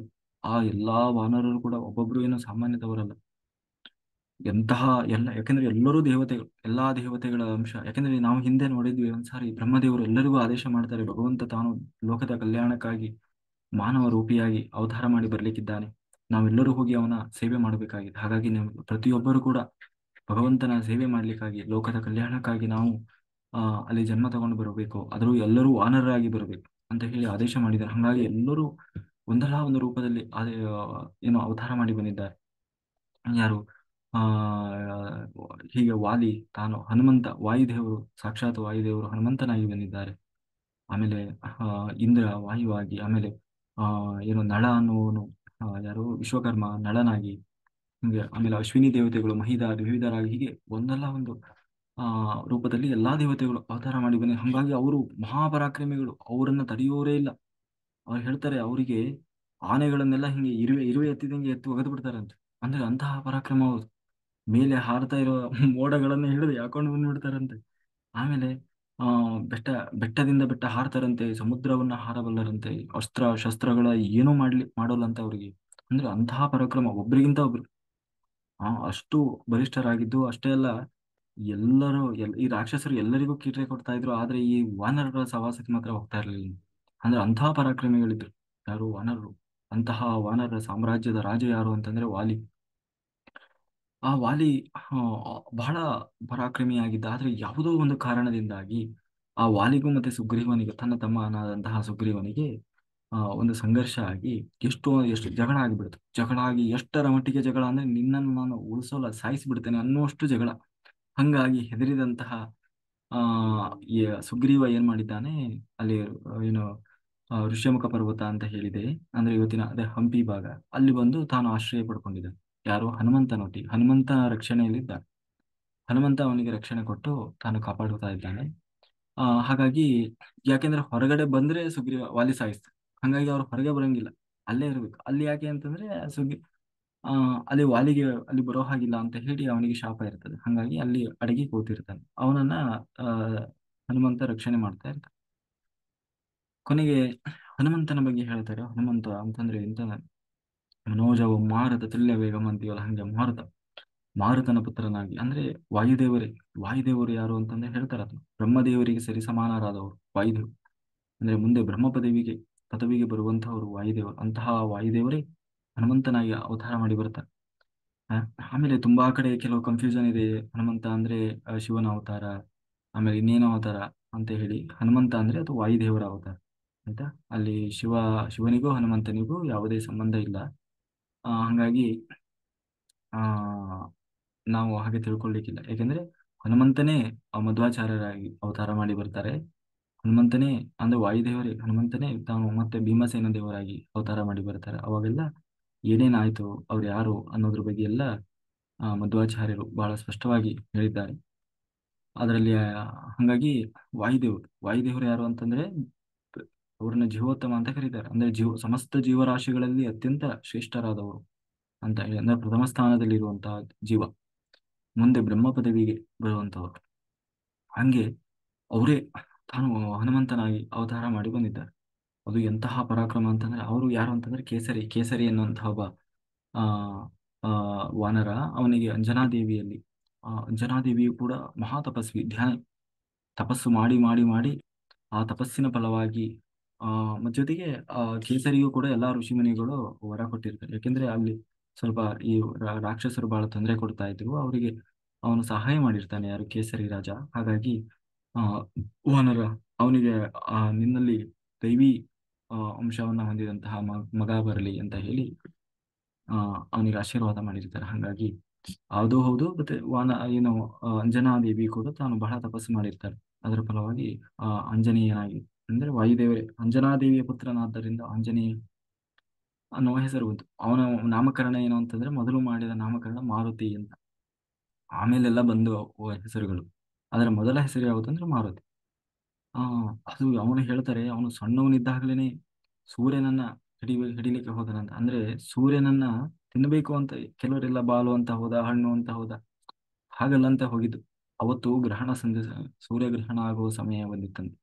ಈ ರಾಹು ಬಂದು ಸೂರ್ಯನನ್ನ ಇನ್ನೇನು ಅವನು ಅಡ್ಡಗಟ್ಟಬೇಕು ಅನ್ನುವ ಸಮಯ ಬಂದಾಗ, ಅಲ್ಲ ನಾನು ಈ ಒಬ್ಬ ಸೂರ್ಯನನ್ನ ಒಬ್ಬ ರಾಹು ಬಂದು ಅಡ್ಡಗಟ್ಟೋದು ಅಂದ್ರೆ ಏನು ಅಂತ ಹೇಳಿ, ನಾನು ಇದನ್ನ ಸುಮ್ಮನೆ ಬಿಡಲ್ಲ ಇದನ್ನ ಅಂತ ಹೇಳಿ ಆ ಹೋಗಿ ಅದನ್ನ ಮಾಡ್ಲಿಕ್ಕೆ ಹೋಗ್ತಾನೆ, ರಕ್ಷಣೆ ಮಾಡ್ಲಿಕ್ಕೆ ಅಂತ ಹೇಳಿ. ಸೂರ್ಯನನ್ನ ರಕ್ಷಣೆ ಮಾಡ್ಲಿಕ್ಕೆ ಅಂತ ಹೋಗಿ ಬಾಯಲ್ಲಿ ನುಂಗಿ ಬಿಡ್ತಾನೆ ಸೂರ್ಯನನ್ನೇ.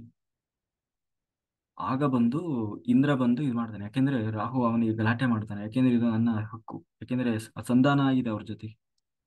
ಹಾಗಾಗಿ ಆ ಆಗ ಬಂದು ಇಂದ್ರ ಅವನಿಗೆ ಬಾಯಿ ತೆಗಿ ಅಂದ್ರೂ ತೆಗಿಯೋಲ್ಲ. ಕೊನೆಗೆ ತನ್ನ ವಜ್ರಾಯುಧದಿಂದ ಹೊಡಿತಾನೆ. ಇಲ್ಲಿಗೆ ಹೊಡೆದಾಗ ಹನುಮಂತ ತಾನು ಅಲ್ಲಿಂದ ಬೀಳುತ್ತಾನೆ. ಬಿದ್ದಾಗ ಪ್ರಜ್ಞೆ ತಪ್ಪಿ ಹೋಗ್ತದೆ. ಆ ಕೊನೆಗೆ ಎಲ್ಲಾ ಕೊನೆಗೆ ವಾಯುದೇವರಿಗೆ ಬಹಳ ಕೋಪ ಬರ್ತದೆ. ಕೊನೆಗೆ ವಾಯುದೇವರಿಗೆ ಕೋಪ ಬಂದು ಬಹಳ ಎಲ್ಲಾ ಕಡೆ ಗಾಳಿಯನ್ನ ಹೀರಿ ಬಿಡ್ತಾರಂತ. ಅಂದ್ರೆ ಎಲ್ಲೂ ಗಾಳಿನೇ ಇಲ್ಲ. ಎಷ್ಟು ಅಂದ್ರೆ ದೇವತೆಗಳಿಗೂ ಕೂಡ ಗಾಳಿ ಇಲ್ದಾಗ ಆಗ್ಬಿಡ್ತದೆ. ಕೊನೆಗೆ ಎಲ್ಲರೂ ಏನು ಹೀಗೆ ಲೋಕದಲ್ಲಿ ಎಲ್ಲ ಅಲ್ಲೋಲ ಕಲ್ಲೋಲ ಆಗ್ತದೆ. ಇನ್ನೂ ಸ್ವಲ್ಪ ಹೊತ್ತು ಹೀಗೆ ಆದ್ರೆ ಎಲ್ಲರೂ ಜೀವರಾಶಿಗಳೆಲ್ಲ ಸತ್ತೋಗ್ಬಿಡ್ತವೆ ಅಂತ ಹೇಳಿ ಬ್ರಹ್ಮದೇವರಲ್ಲಿ ಕೇಳಿದಾಗ ಬ್ರಹ್ಮದೇವರು ಬೈತಾರೆ. ಯಾವ ತರ ದೊಡ್ಡರ ಸಹವಾಸಕ್ಕೆ ಹೋಗ್ತಾರೆ, ಅವ್ರೇನೋ ಮಾಡ್ಕೊಂಡಿದ್ರೆ ನೀವು ಸುಮ್ಮನೆ ಇರ್ಬೇಕ ಬೇಡ ಅಂತ ಹೇಳಿ ಬೈತಾರೆ. ಕೊನೆಗೆ ಎಲ್ಲಾ ದೇವತೆಗಳು ಕೂಡ ಬಂದು ಆ ವಾಯುದೇವರಲ್ಲಿ ಶರಣಾಗಿ ಆ ಪುನಃ ಅವು ಕೇಳ್ತಾರೆ ಅವರಿಗೆ. ಅವಾಗ ವಾಯುದೇವರು ಅವರಿಗೆ ಆ ಎಲ್ಲಾ ದೇವತೆಗಳು ಕೂಡ ಆ ಹನುಮಂತನಿಗೆ ವರವನ್ನು ಕೊಡ್ತಾರೆ. ಬ್ರಹ್ಮದೇವರು ಹೇಳ್ತಾರೆ, ನನ್ನ ಬ್ರಹ್ಮಾಸ್ತ್ರವು ಕೂಡ ನಿನ್ನನ್ನು ಏನು ಮಾಡ್ಲಿಕ್ಕೆ, ಅಂದ್ರೆ ಲೋಕದ ದೃಷ್ಟಿಯಲ್ಲಿ ಅವ್ರಿಗೆ ಮೊದ್ಲಿಗೂ ಅದೇನು ಯಾವುದು ಏನು ಮಾಡ್ಲಿಕ್ಕೆ ಆಗೋಲ್ಲ. ಬ್ರಹ್ಮಾಸ್ತ್ರ ಆಗಲಿ, ಶಿವ ಬಂದು ಅನುಗ್ರಹ ಮಾಡ್ತಾನೆ, ನನ್ನ ಯಾವ ಅಸ್ತ್ರಶಸ್ತ್ರಗಳು ನಿನ್ನನ್ನು ಏನು ಮಾಡ್ಲಿಕ್ಕೆ ಆಗೋಲ್ಲ. ಅಂದ್ರೆ ಎಲ್ಲವೂ ನಿನಗೆ ಶರಣಾಗಿದ್ದಾವೆ, ಎಲ್ಲವೂ ನಿನ್ನಲ್ಲೇ ಇದೆ ಅಂತ ಹೇಳಿ. ಆಮೇಲೆ ಎಲ್ಲ ಬ್ರಹ್ಮದೇವರು ಎಲ್ಲ ನನ್ನ ವಜ್ರಾಯುಧವು ಕೂಡ ಏನು ಮಾಡೋದ ಅಂತ ಹೇಳಿ ಎಲ್ಲಾ ದೇವತೆಗಳು ಎಲ್ಲರೂ ಹನುಮಂತನಿಗೆ ಶರಣಾಗಿ ಅವರ ಅಸ್ತ್ರಶಸ್ತ್ರಗಳನ್ನ ಸರೆಂಡರ್ ಮಾಡ್ತಾರೆ. ಹಂಗೆ ಜೊತೆಗೆ ವಜ್ರಕಾಯ, ದೇಹ ಎಲ್ಲ ವಜ್ರಕಾಯ ಆಗ್ಲಿ ಅಂತ ಹೇಳಿ ಇವನು ಅನುಗ್ರಹ ಮಾಡ್ತಾನೆ, ಯಾರು ಇಂದ್ರ, ತನ್ನ ವಜ್ರಾಯುಧದಿಂದ. ಹಂಗೆ ಆ ವಜ್ರಕಾಯನಾದಂತಹ ಹನುಮಂತ ಅಷ್ಟು ಶಕ್ತಿವಂತನಾಗಿದ್ದ. ಅವನು ಬೆಳೆದು ದೊಡ್ಡವನಾಗಿದ್ದಾನೆ. ದೊಡ್ಡವನಾಗಿ ಆ ಹನುಮಂತನ ರಕ್ಷಣೆಯಲ್ಲಿ ಇದ್ದಾನೆ.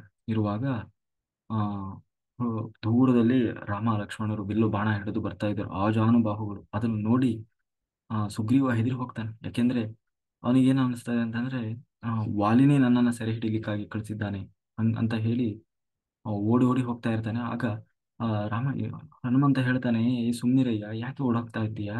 ಅವ್ರು ನೋಡಿದ್ರೆ ದುಷ್ಟರ ಹಾಗೆ ಕಾಣಿಸ್ತಾ ಇಲ್ಲ, ಯಾರೋ ಮಹಾಪುರುಷರ ಹಾಗೆ ಕಾಣಿಸ್ತಾ ಇದ್ದಾರೆ, ಯಾರು ಅಂತ ವಿಚಾರ ಮಾಡೋಣ, ಸುಮ್ನಿರು ಅಂತ ಹೇಳಿ ಹನುಮಂತ ಹೇಳ್ತಾ ಇದ್ದಾನೆ. ಆದ್ರೆ ಆ ಯಾಕೆಂದ್ರೆ ಅವರ ಬರುವ ನಡೆ, ಆ ಗಾಂಭೀರ್ಯತೆ ಅದನ್ನು ನೋಡಿದ್ರೆ ಅವರು ಖಂಡಿತ ದುಷ್ಟರಾಗ್ಲಿಕ್ಕೆ ಸಾಧ್ಯ ಇಲ್ಲ ಅಂತ ಹೇಳಿ ಹೇಳ್ತಾನೆ. ಇಲ್ಲಪ್ಪ, ಈ ನಂಬಂಗಿಲ್ಲ, ಯಾವಾಗ ಯಾರ ರೂಪದಲ್ಲಿ ಯಾರ್ಯಾರನ್ನ ಕಳಿಸ್ತಾರೆ ಅಂತ ಹೇಳಿ ವಾಲಿ ಹೆದರಿ ಹೆದರಿ ಓಡಿ ಹೋಗಿ ಅವನು ಇದರಲ್ಲಿ ಹೋಗಿ ಸೇರ್ಕೊಳ್ತಾನೆ. ಆಗ ಹನುಮಂತ ಬರ್ತಾನೆ, ಆಯ್ತು ನೋಡೋಣ, ವಿಚಾರಿಸ್ಕೊಂಡು ಬರ್ತೇನೆ ನಾನು ಯಾರು ಅಂತ ಹೇಳಿ. ಆಗ ಸುಗ್ರೀವ ಹೇಳ್ತಾನೆ, ನೋಡು, ನೀನು ಈ ರೂಪದಲ್ಲಿ ಹೋಗ್ಬೇಡ, ಮಾರು ವೇಷದಲ್ಲಿ ಹೋಗು. ಒಬ್ಬ ಬ್ರಾಹ್ಮಣನ ವೇಷ ತೊಟ್ಟು ಹನುಮಂತ ಮೊದಲ ಬಾರಿಗೆ ರಾಮ ಮತ್ತೆ ಲಕ್ಷ್ಮಣರ ಮುಂದೆ ಬಂದು ನಿಲ್ತಾನೆ. ಆಗ ಆ, ಅವರ ನಡುವೆ ನಡೆಯುವಂತಹ ಒಂದು ಸಂಭಾಷಣೆ ಬಹಳ ಚೆನ್ನಾಗಿದೆ. ಅಲ್ಲಿ ತಾನು ಬಂದು ನಿಂತ ಕೂಡಲೇ ಹನುಮಂತ ಕೇಳ್ತಾನೆ, ಯಾರು ನೀವು ಮಹಾತ್ಮರು? ಯಾಕೆಂದ್ರೆ ಈ ಕಾಡಿಗೆ ಬಹಳ ಅಪರಿಚಿತರ ಹಾಗೆ ಕಾಣ್ತಾ ಇದ್ದೀರಿ. ಯಾಕೆಂದ್ರೆ ನೀವು ದಾರಿ ಹುಡುಕ್ತಾ ಇದ್ದೀರಿ, ಯಾವ ಕಡೆ ಹೋಗ್ಬೇಕು ಅನ್ನೋದು ಗೊತ್ತಾಗ್ತಾ ಇಲ್ಲ ನಿಮ್ಗೆ. ಆ ಕಡೆ ಈ ಕಡೆ ನೋಡ್ತಾ ಇದ್ದೀರಿ. ಜೊತೆಗೆ ನೋಡ್ಲಿಕ್ಕೂ ಒಳ್ಳೆ ದಿವ್ಯ ಪುರುಷರಿದ್ದ ಹಾಗೆ ಇದ್ದೀರಿ. ಆ ನಿಮ್ಮಂಥವ್ರು ಇಂತಹ ಕಾಡಿನಲ್ಲ, ದೊಡ್ಡ ಸಾಮ್ರಾಜ್ಯ ರಾಜ್ಯದಲ್ಲಿ ಇರ್ಬೇಕಾದಂಥವ್ರು ಅಂತ ಹಾಗೆ ಕಾಣಿಸ್ತಾ ಇದ್ದೀರಿ. ನಿಮ್ಮನ್ನು ನೋಡ್ತಾ ಇದ್ರೆ ಸಾಕ್ಷಾತ್ ಏನಾದ್ರೂ ನಾನು ದೇವರನ್ನೇ ನೋಡ್ತಾ ಇದ್ದೇನೇನೋ ಅನ್ನೋಷ್ಟು ಭಾಸ ಆಗ್ತಾ ಇದೆ ಅಂತ ಹೇಳಿ ಹನುಮಂತ ತನ್ನೆಲ್ಲ ಹೇಳಿದ. ಅವ್ರ ಬಗ್ಗೆ ಪರಿಚಯ ಮಾಡ್ಕೊಡಿ, ಯಾರು ನೀವು, ಯಾಕೆ ಬಂದಿದ್ದೀರಿ, ಏನು ಎತ್ತ ಅಂತ ಎಲ್ಲ ಕೇಳಿದ. ರಾಮ ಸುಮ್ಮನೆ ನಿಂತ್ಕೊಂಡು ಎಲ್ಲ ಕೇಳ್ತಾ ಇದ್ದ. ಕೊನೆಗೆ ಲಕ್ಷ್ಮಣನಿಗೆ ಹೇಳ್ತಾನೆ, ನೋಡಿದೆ ಎಷ್ಟು ಚೆನ್ನಾಗಿ ಮಾತನಾಡಿದ ಇವನು. ಯಾಕೆಂದ್ರೆ ಇದು ಅವನ ಮಾತಿನಲ್ಲಿ ಒಂದು ಒಂದು ಶಬ್ದವೂ ಕೂಡ ಹೆಚ್ಚು ಕಡಿಮೆ ಇರಲಿಲ್ಲ, ಒಂದು ಪದವೂ ಕೂಡ ಹೆಚ್ಚು ಕಡಿಮೆ ಇರಲಿಲ್ಲ. ಪ್ರತಿಯೊಂದು ಕೂಡ ಆ ಎಷ್ಟು ನಯವಾಗಿ ವ್ಯಾಕರಣಬದ್ಧವಾಗಿ ಸ್ವಲ್ಪವೂ ಲೋಪದೋಷ ಇಲ್ಲದೆ ಇದೆ. ಯಾಕೆಂದ್ರೆ ನಾವು ಮಾತಾಡೋದು ಹೆಂಗೆಂಗೋ ಮಾತಾಡ್ತೀವಿ ಅಥವಾ ಹೆಂಗೋ ಹೇಳ್ತೀವಿ, ಆದ್ರೆ ಇದು ಎಲ್ಲರಿಗೂ ಸಾಧ್ಯ ಅಲ್ಲ. ಅದರಲ್ಲೂ ಹೇಳ್ತಾರೆ, ಹನುಮಂತನ ವ್ಯಾಕರಣ ಶಾಸ್ತ್ರವನ್ನ ಸೂರ್ಯನಾರಾಯಣನ ಬಳಿ ಕಲ್ತಿದ್ದ ಅಂತಹ ಏನೋ ಮಹಾಜ್ಞಾನಿ. ಅಷ್ಟೇ ಅಲ್ಲ, ಸಂಗೀತ ಹನುಮಂತ ಹಾಡ್ಲಿಕ್ಕೆ ಕುಂತ್ರೆ ಮುಂಚೆ ಗಡ್ಡೆಗಳೆಲ್ಲ ಕರಿಗೆ ಹೋಗ್ತಾ ಇದ್ವು ಅಂತ. ಹಾಗೆ ಅಂತಹ ಒಂದು ಇದರಲ್ಲಿ ತಾವು ಇದು ಮಾಡಿದ್ರು. ಕೊನೆಗೆ ಹ್ಮ್ ಆ ಆ ಕೊನೆಗೆ ರಾಮ ತಾನ ಗುರುತಿಸ್ತಾನೆ ಹನುಮಂತನನ್ನು. ನೀನು ಮಾರು ವೇಷದಲ್ಲಿ ಬಂದಿದ್ದೀಯ, ನಾನು ಯಾರು ಅಂತ ಗೊತ್ತಾಯ್ತಾ, ನೀನು ಹನುಮಂತ ಇದ್ದೀಯ ಅಂತ ಹೇಳಿ ಆ ನಾನು ಹೀಗೆ ದಶರಥನ ಮಗ ರಾಮಚಂದ್ರ ಅಂತ ಹೇಳಿ ತನ್ನ ಪರಿಚಯ ಮಾಡ್ಕೊಳ್ತಾನೆ. ಯಾವಾಗ ರಾಮ ಅಂತ ಹೇಳಿದಾನು ಕೂಡ್ಲೆ ಹನುಮಂತ ಅವನಿಗೆ ಶರಣಾಗಿ ಕೂಡ್ಲೆ ಅವನನ್ನು ಕರ್ಕೊಂಡು ಸುಗ್ರೀವನ ಬಳಿ, ಅಂದ್ರೆ ಕೂಡ್ಲೆ ತಾನು ತನ್ನನ್ನ ಸಮರ್ಪಣೆ ಮಾಡ್ಕೊಂಡ್ಬಿಟ್ಟ. ಮಾಡ್ಕೊಂಡು ಎರಡು ಭುಜದ ಮೇಲೆ ರಾಮ ಲಕ್ಷ್ಮಣನ ಕೂರ್ಸ್ಕೊಂಡು ಹಾರಿ ಹೋಗೇ ಬಿಟ್ಟ. ಎಲ್ಲಿಗೆ? ಋಷ್ಯಶೃಂಗ ಪರ್ವತಕ್ಕೆ ಹೋಗಿ ಅಲ್ಲಿ ಸುಗ್ರೀವನ ಬಳಿ ಸಖ್ಯವನ್ನು ಮಾಡಿಸ್ತಾನೆ. ಅಂದ್ರೆ ನಮಗೂ ಭಗವಂತನು ಇಲ್ಲಿ ಸುಗ್ರೀವ ಅನ್ನುವುದು ಒಬ್ಬ ಜೀವ. ಆಯ್ತಾ? ಇದೆಲ್ಲ ನಾವು ಬರೀ ಒಂದು ಪಾತ್ರವಾಗಿ ನೋಡೋದಲ್ಲ. ಸುಗ್ರೀವ ಪ್ರತಿಯೊಬ್ಬ ಜೀವನನ್ನ ಇದು ಮಾಡ್ತಾನೆ, ಏನು ಪ್ರತಿನಿಧಿಸ್ತಾನೆ. ರಾಮ ಭಗವಂತ ಜೊತೆಗೆ ನಮ್ಮಿಬ್ಬರ ನಡುವೆ ಏನು ಇದು ಮಾಡುವವನು ಯಾರು, ಸಂಬಂಧ ಕಲ್ಪಿಸುವವನು ಯಾರು ಅಂತಂದ್ರೆ ಹನುಮಂತ. ಅದೇ ಶ್ವಾಸ. ನಮ್ಮೊಳಗಿರುವ ಆತ್ಮಾರಾಮ ಈ ಜೀವ, ಅವರಿಬ್ಬರ ನಡುವೆ ನಮ್ಮನ್ನ ಲಿಂಕ್ ಮಾಡುವವನು ಯಾರು, ಒಂದು ಮಾಡುವವನು ಯಾರು ಅಂತಂದ್ರೆ ಅದೇ ಶ್ವಾಸ, ನಮ್ಮ ಉಸಿರಾಟ. ಆ ಉಸಿರಾಟದ ಅಭಿಮಾನಿ ದೇವತೆನೇ ಯಾರು? ಹನುಮಂತ. ಅದು ಸಿಂಬಲಿಕ್ ಆಗಿ, ಅಂದ್ರೆ ಇಡೀ ರಾಮಾಯಣದ ಸಾರವೇ ಅದು. ಕೊನೆಗೆ ಹನುಮಂತ ತಾನು ಅಗ್ನಿ ಸಾಕ್ಷಿಯಾಗಿ, ಅಗ್ನಿಯೆಲ್ಲ ಹಾಕಿ ಅಗ್ನಿ ಸಾಕ್ಷಿಯಾಗಿ ಅವರಿಬ್ಬರಿಗೂ ಸ್ನೇಹವನ್ನು ಮಾಡಿಸ್ತಾನೆ. ಹಾಗೆ ಮುಂದೆ ಅವರಿಬ್ಬರ ನಡುವೆ ಏನು ಸಂಭಾಷಣೆ ನಡೀತು, ಯಾವ ರೀತಿ ಮುಂದೆ ಏನೆಲ್ಲ ನಡೀತು ಅನ್ನೋದನ್ನ ನಾವು ನಾಳೆ ದಿವಸ ನೋಡೋಣ ಅಂತ ಹೇಳುತ್ತೆ. ಕಾಯೇನ ವಾಚಾ ಮನಸೇಂದ್ರಿಯೈವ ಬುದ್ಧ್ಯಾತ್ಮನಾ ವಾ ಪ್ರಕೃತಿ ಸ್ವಭಾವ ಕರೋಮಿ ಯದ್ಯತ್ ಸಕಲಂ ಪರಸ್ಮೈ ನಾರಾಯಣ ಇತಿ ಸಮರ್ಪಯಾಮಿ. ನನ್ನೊಳಗೆ ಹರಿವಾಯು ಗುರುಗಳು ನಿಂತು ಏನು ಹೇಳಿಸಿದರು ಅಷ್ಟು ಹೇಳುವ ಸಾಮಾನ್ಯ ನಾನು ಪ್ರಯತ್ನ ಮಾಡಿದ್ದೇನೆ. ಏನೇ ಲೋಪದೋಷ ಇದ್ದರೂ ಅದು ನನ್ನ ತಪ್ಪಿನಿಂದ ಬಂದ ಸುಜ್ಞಾನವೆಲ್ಲವೂ ಭಗವಂತನದ್ದು ಅಂತ ಹೇಳ್ತಾ ಸರ್ವಂ ಶ್ರೀ ಕೃಷ್ಣಾರ್ಪಣಮಸ್ತು. ಇಲ್ಲಿಯವರೆಗೆ ಯೂಟ್ಯೂಬ್, ಜೂಮ್, ಫೇಸ್ಬುಕ್ನಲ್ಲಿ ಭಾಗವಹಿಸಿದ ಎಲ್ಲ ಜ್ಞಾನಿಯೋಗಿ ಬೃಂದಗಳಿಗೆ ಅನಂತ ಕೋಟಿ ಧನ್ಯವಾದಗಳು. Thank you, thank you, thank you. Okay masters. ಯಾರಿವರು ಭರತ್ ಆಗಲಿಂದ ಅನ್ಮ್ಯೂಟ್ ಮಾಡಿದ್ದೀರಿ, ಮಾತಾಡಿ ನೀವು ಮಾಸ್ಟರ್. ಅನ್ಮ್ಯೂಟ್ ಮಾಡಿ.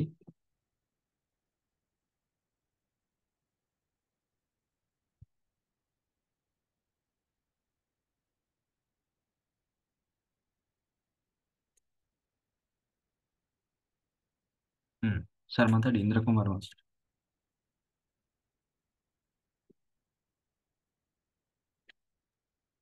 ಮಾಸ್ಟರ್ ಬೇಗ ಬೇಗ ಎಲ್ಲರೂ ಹ್ಯಾಂಡ್ ರೈಸ್ ಮಾಡಿ. ನಮಸ್ತೆ ಮಾಸ್ಟರ್.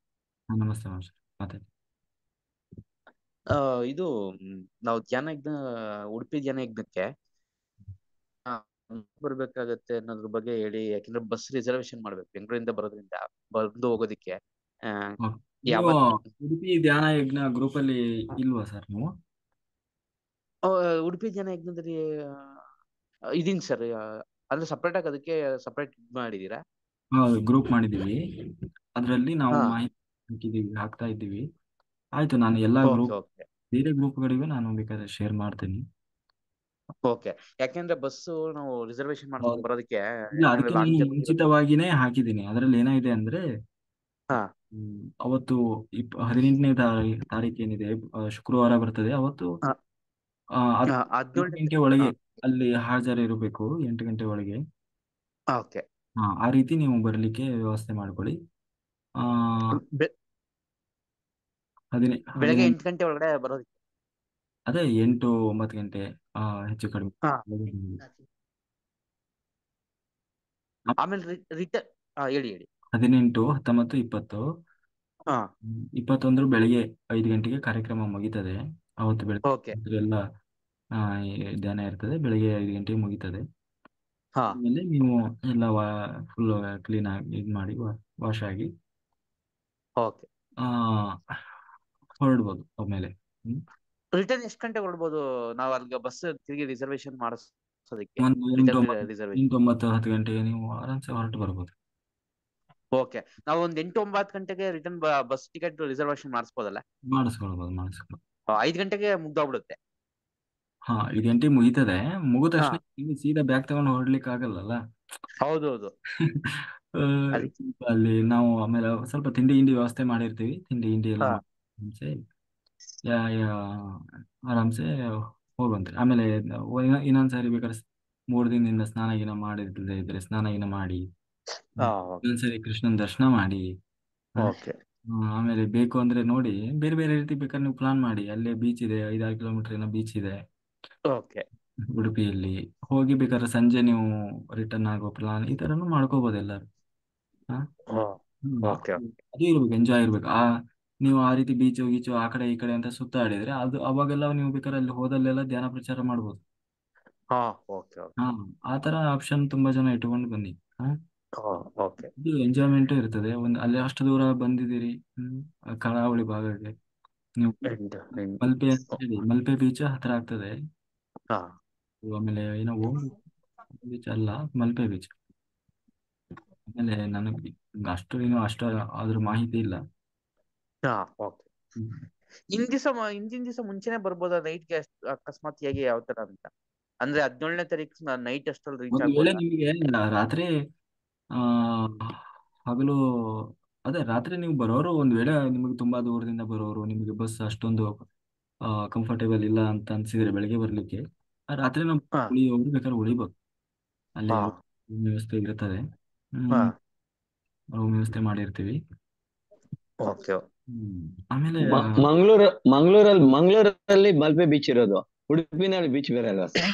ಹೌದಾ, ಉಡುಪಿಯಲ್ಲಿ ಯಾವ್ದೋ ಇದೆ, ಏನೋ ಹೆಸರು ಏನೋ ಅದೇ ಹೇಳ್ತಾರೆ. ಉಡುಪಿನಲ್ಲಿ ಬೀಚ್ ಚೆನ್ನಾಗಿದೆ. ಅದೊಂದು ಬೀಚ್ ಇದೆ ಚೆನ್ನಾಗಿದೆ, ಮರೀನಾ ಯಾವ್ದೊಂದು ಬೀಚ್ ಇದೆ ಚೆನ್ನಾಗಿದೆ. ಅಲ್ಲಿ ಉಡುಪಿಯಲ್ಲಿ ಹೋಗ್ಬೋದು. ಒನ್ ಉಡುಪಿಯಲ್ಲಿ ಅವರ್ ಜರ್ನಿ. 1 ಅವರ್ ಜರ್ನಿ ಹೌದಾ? ಬಸ್ ಇದೆ. ಹೌದು ಸರ್, 1 ಅವರ್ ಜರ್ನಿ ಮಾಡ್ಕೊಂಡು ಎಲ್ಲ ಮುಗಿಸ್ಕೊಂಡ್ ಬರ್ಬೋದು ಸರ್. ಅಲ್ಲ ಅವ್ರು ಸಾರ್ ಹೇಳ್ತಾರೆ 9 ಗಂಟೆಗೆ ಅಂತ. ಸರ್ ಎಲ್ಲ ಒಂದ್ ಸ್ವಲ್ಪ ಹೊತ್ತು ಇರಿ ಸರ್, ಪರವಾಗಿಲ್ಲ, ಏನು ಆಗಲ್ಲ. ಎಲ್ಲ ಗ್ರೂಪ್ ಫೋಟೋಗಳು ಹಿಡಿಬೇಕಾಗತ್ತೆ, ಎಲ್ಲ ಗ್ರೂಪ್ ಎಲ್ಲ ಫೋಟೋ ಅದೆಲ್ಲ ಇರುತ್ತೆ ಸರ್. ಅಲ್ಲ ನೈಟ್ ಮಾಡಬೇಕಲ್ಲ ಸರ್? ಅಲ್ಲ ಅದು ಸೆಕೆಂಡ್ ಪಾಯಿಂಟ್, ಬಸ್ ಮಾಡ್ಕೊಂಡು ಹೋಗ್ಬೋದು.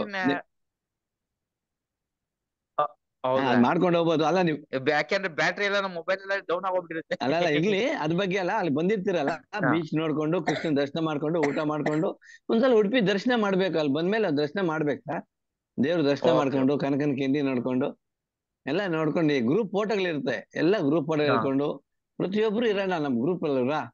100 ಜನ ಓಕೆ ಸರ್. ಮೆಂಬರ್, ಅಲ್ಲ 100 ಫೋಟೋ ಯಾಕೆಂದ್ರೆ ಎಷ್ಟು ಜನ ಪ್ಲಾನ್ ಇರುತ್ತೆ, ಎಲ್ಲ 500 ಮಾಡ್ಕೊಂಡಿದ್ರೆ ಜನ ಎಷ್ಟು ಮೆಂಬರ್. ರಿಟರ್ನ್ ಹೋಗೋದು. ಕೇಳಿಸ್ಕೊತೆ ಶುಭ, ಕೇಳಿಸ್ತಾ ಇದ್ದದ? ಒಟ್ನಾಗೆ ಸ್ವಲ್ಪ ಪ್ಲಾನ್ ಮಾಡ್ಕೊಳ್ಳಿ, ಸ್ವಲ್ಪ ನಿಧಾನ ಹೋಗೋಣ ಅಂತ ಪ್ಲಾನ್ ಮಾಡ್ಕೊಳ್ಳಿ, ಆಯ್ತಾ? ಆ ಓಕೆ ತರ ಮಾಡ್ಕೊಳ್ಳಿ ಸರ್. ಹಾಗೆ ಮಾಡಿ. ಓಕೆ ಓಕೆ ಓಕೆ, ಧನ್ಯವಾದಗಳು ಧನ್ಯವಾದಗಳು ಧನ್ಯವಾದಗಳು. ಧನ್ಯವಾದ. ನೋಡಿ ಬೀಚ್ ಎಲ್ಲ ನೋಡಿ ಚೆನ್ನಾಗಿರ್ತದೆ. Okay sir. Okay master. ಹಾಗೆ ಮಾಡ್ತೀವಿ ಸರ್. ಆಮೇಲೆ ರಾತ್ರಿ ಓಕೆ ಬರೋರು ನೀವು ಆದಷ್ಟು ಮಾಸ್ಟರ್. ಬಸ್ಸಲ್ಲಿ ಸಿಟ್ಟಿಂಗ್ ಬುಕ್ಕಿಂಗ್ ಮಾಡ್ಕೊಳ್ರಿ. ಸಿಟ್ಟಿಂಗ್ ಬುಕ್ಕಿಂಗ್ ಮಾಡಿದ್ರೆ ನೀವು ಆರಾಮ್ ಯೋಗ ನಿದ್ರೆ ಮಾಡ್ಕೊಂಡೇ ಬರ್ಬೋದು ರಾತ್ರಿಯಲ್ಲಿ. ಯೋಗ ನಿದ್ರೆ ಹೌದು ಸರ್. ನಾನು ಅದಕ್ಕೆ ಕೇಳ್ತಾ ಇರೋದು. ಯಾಕಂದ್ರೆ ನಮ್ಗೆ ಇವಾಗ ಕ್ಲಾಸ್ ಲೈವ್ ಕ್ಲಾಸ್ ಮಿಸ್ ಆಗೋಗ್ಬಿಡುತ್ತಲ್ಲ, ನಮ್ಗೆ ಇದ್ ಮಾಡಕ್ಕಾಗಲ್ಲ. ಬಟ್ ನೀವ್ ಹೇಳ್ದಂಗೆ ಯೋಗ ನಿದ್ರೆ ಮಾಡ್ಕೊಂಡ್ ಬರ್ಬೋದು ಅಲ್ಲೇ ಕುಂತಲ್ಲೇ ಧ್ಯಾನ ಮಾಡ್ತಾ ಮಾಡ್ತಾ ಯೋಗ ನಿದ್ರೆ ಸರ್. ಅವಾಗ ಯೋಗ ನಿದ್ರೆ ಮಾಡ್ಕೊಂಡ್ ಬಂದ್ರೆ ಅವಾಗ ಇವಾಗ ಮಂಡಲ ಧ್ಯಾನ ಮಾಡ್ತಿರೋರಿಗೆ ಅದು ಏನು ಡಿಸ್ಕೌಂಟ್ ಏನ್ ಆಗಲ್ಲ ಸರ್? ಕನ್ಸಿಡರ್ ಆಗುತ್ತೆ ಹ್ಮ್ ಕನ್ಸಿಡರ್ ಆಗುತ್ತೆ ಸರ್. ಕನ್ಸಿಡರ್ ಆಗುತ್ತಾ? Okay sir. ಡಿಸ್ಕೌಂಟ್ ಏನ್ ಆದಂಗಾಗುತ್ತಾ? ನಾವು ಕೂಡ ಹೊರಗಡೆ ಹೋಗ್ತೀವಲ್ಲ ಜರ್ನಿ ಎಲ್ಲ ಮಾಡುವಾಗ ಹಾ ನಾವೆಲ್ಲ ಸಿಟ್ಟಿಂಗೇ ಮಾಡೋದು. ಸಿಟ್ಟಿಂಗ್ ಮಾಡಿ ಹೋಗುವಾಗ ಬರುವಾಗೆಲ್ಲ ನಾವು ಸಿಟ್ಟಿಂಗ್ ಅಲ್ಲಿ ಕುತ್ಕೊಂಡು ಹೋಗೇ ಬರೋದು. Okay sir. ಸ್ಲೀಪರ್ ಮಾಡಲ್ಲ.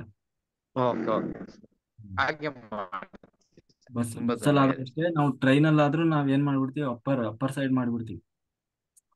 ಆಮೇಲೆ ಸ್ಲೀಪರ್ ಆರಾಮಾಗಿ ಕುತ್ಕೋಬಹುದು. ಅಪ್ಪರ್ ಸೈಡ್ ಮಾಡಿ ಆರಾಮ್ಸೆ ಹೋಗಿ ಹತ್ತಿ ಕೂತ್ ಬಿಡ್ತೀವಿ ನಾವು. ಬೆಸ್ಟ್ ಅದು. ಜೋರ ಹತ್ಬಿಡೋದು ಹಾಗೆ ಮೇಲ್ಗಡೆ. ಮಾಡ್ತೀವಿ ಸರ್. ಒಳ್ಳೆ ಇದು ಹೇಳಿದ್ರಿ. Okay sir. Okay master. ಧನ್ಯವಾದ. ಇವರು ಭರತ್ ಅನ್ಮ್ಯೂಟ್ ಮಾಡಿದ್ದೀಗ. ಅನ್ಮ್ಯೂಟ್ ಮಾಡಿ ಮಾಸ್ಟರ್. ಮೇಡಮ್ ಹೇಳಿ.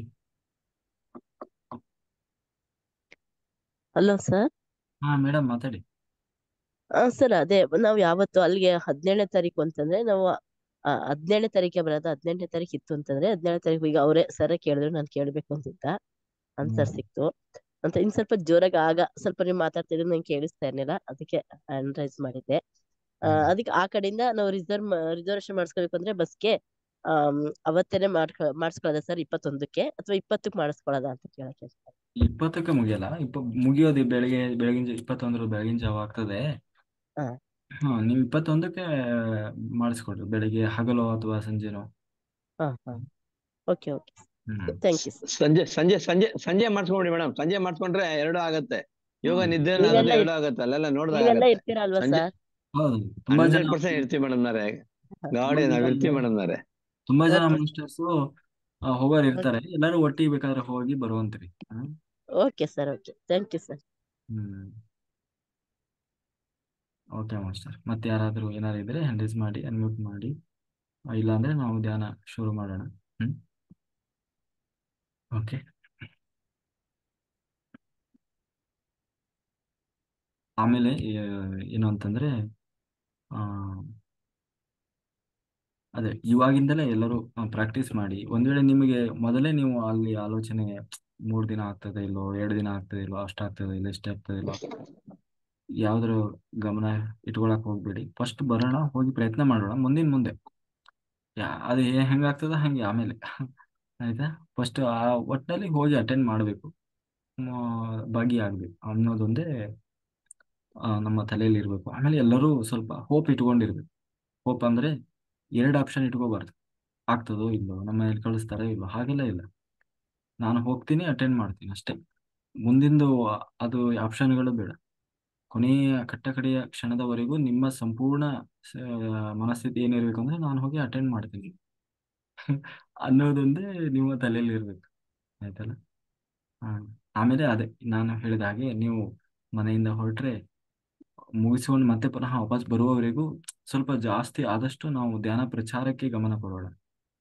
ಯಾರ್ಯಾರು ಸಿಗ್ತಾರೆ, ಎಲ್ಲೆಲ್ಲಿ ಏನೇನು ಸಿಗ್ತದೆ ಎಲ್ಲರಿಗೂ ಸುಮ್ಮನೆ. ಆಮೇಲೆ ಧ್ಯಾನ ಪ್ರಚಾರದ ವಿಷಯದಲ್ಲಿ ನಾವು ಮಾನ ಮರ್ಯಾದೆ ಇದರೆಲ್ಲ ನಾವು ಹಂಚ್ಕೊಳ್ಳೋದು ಬೇಡ.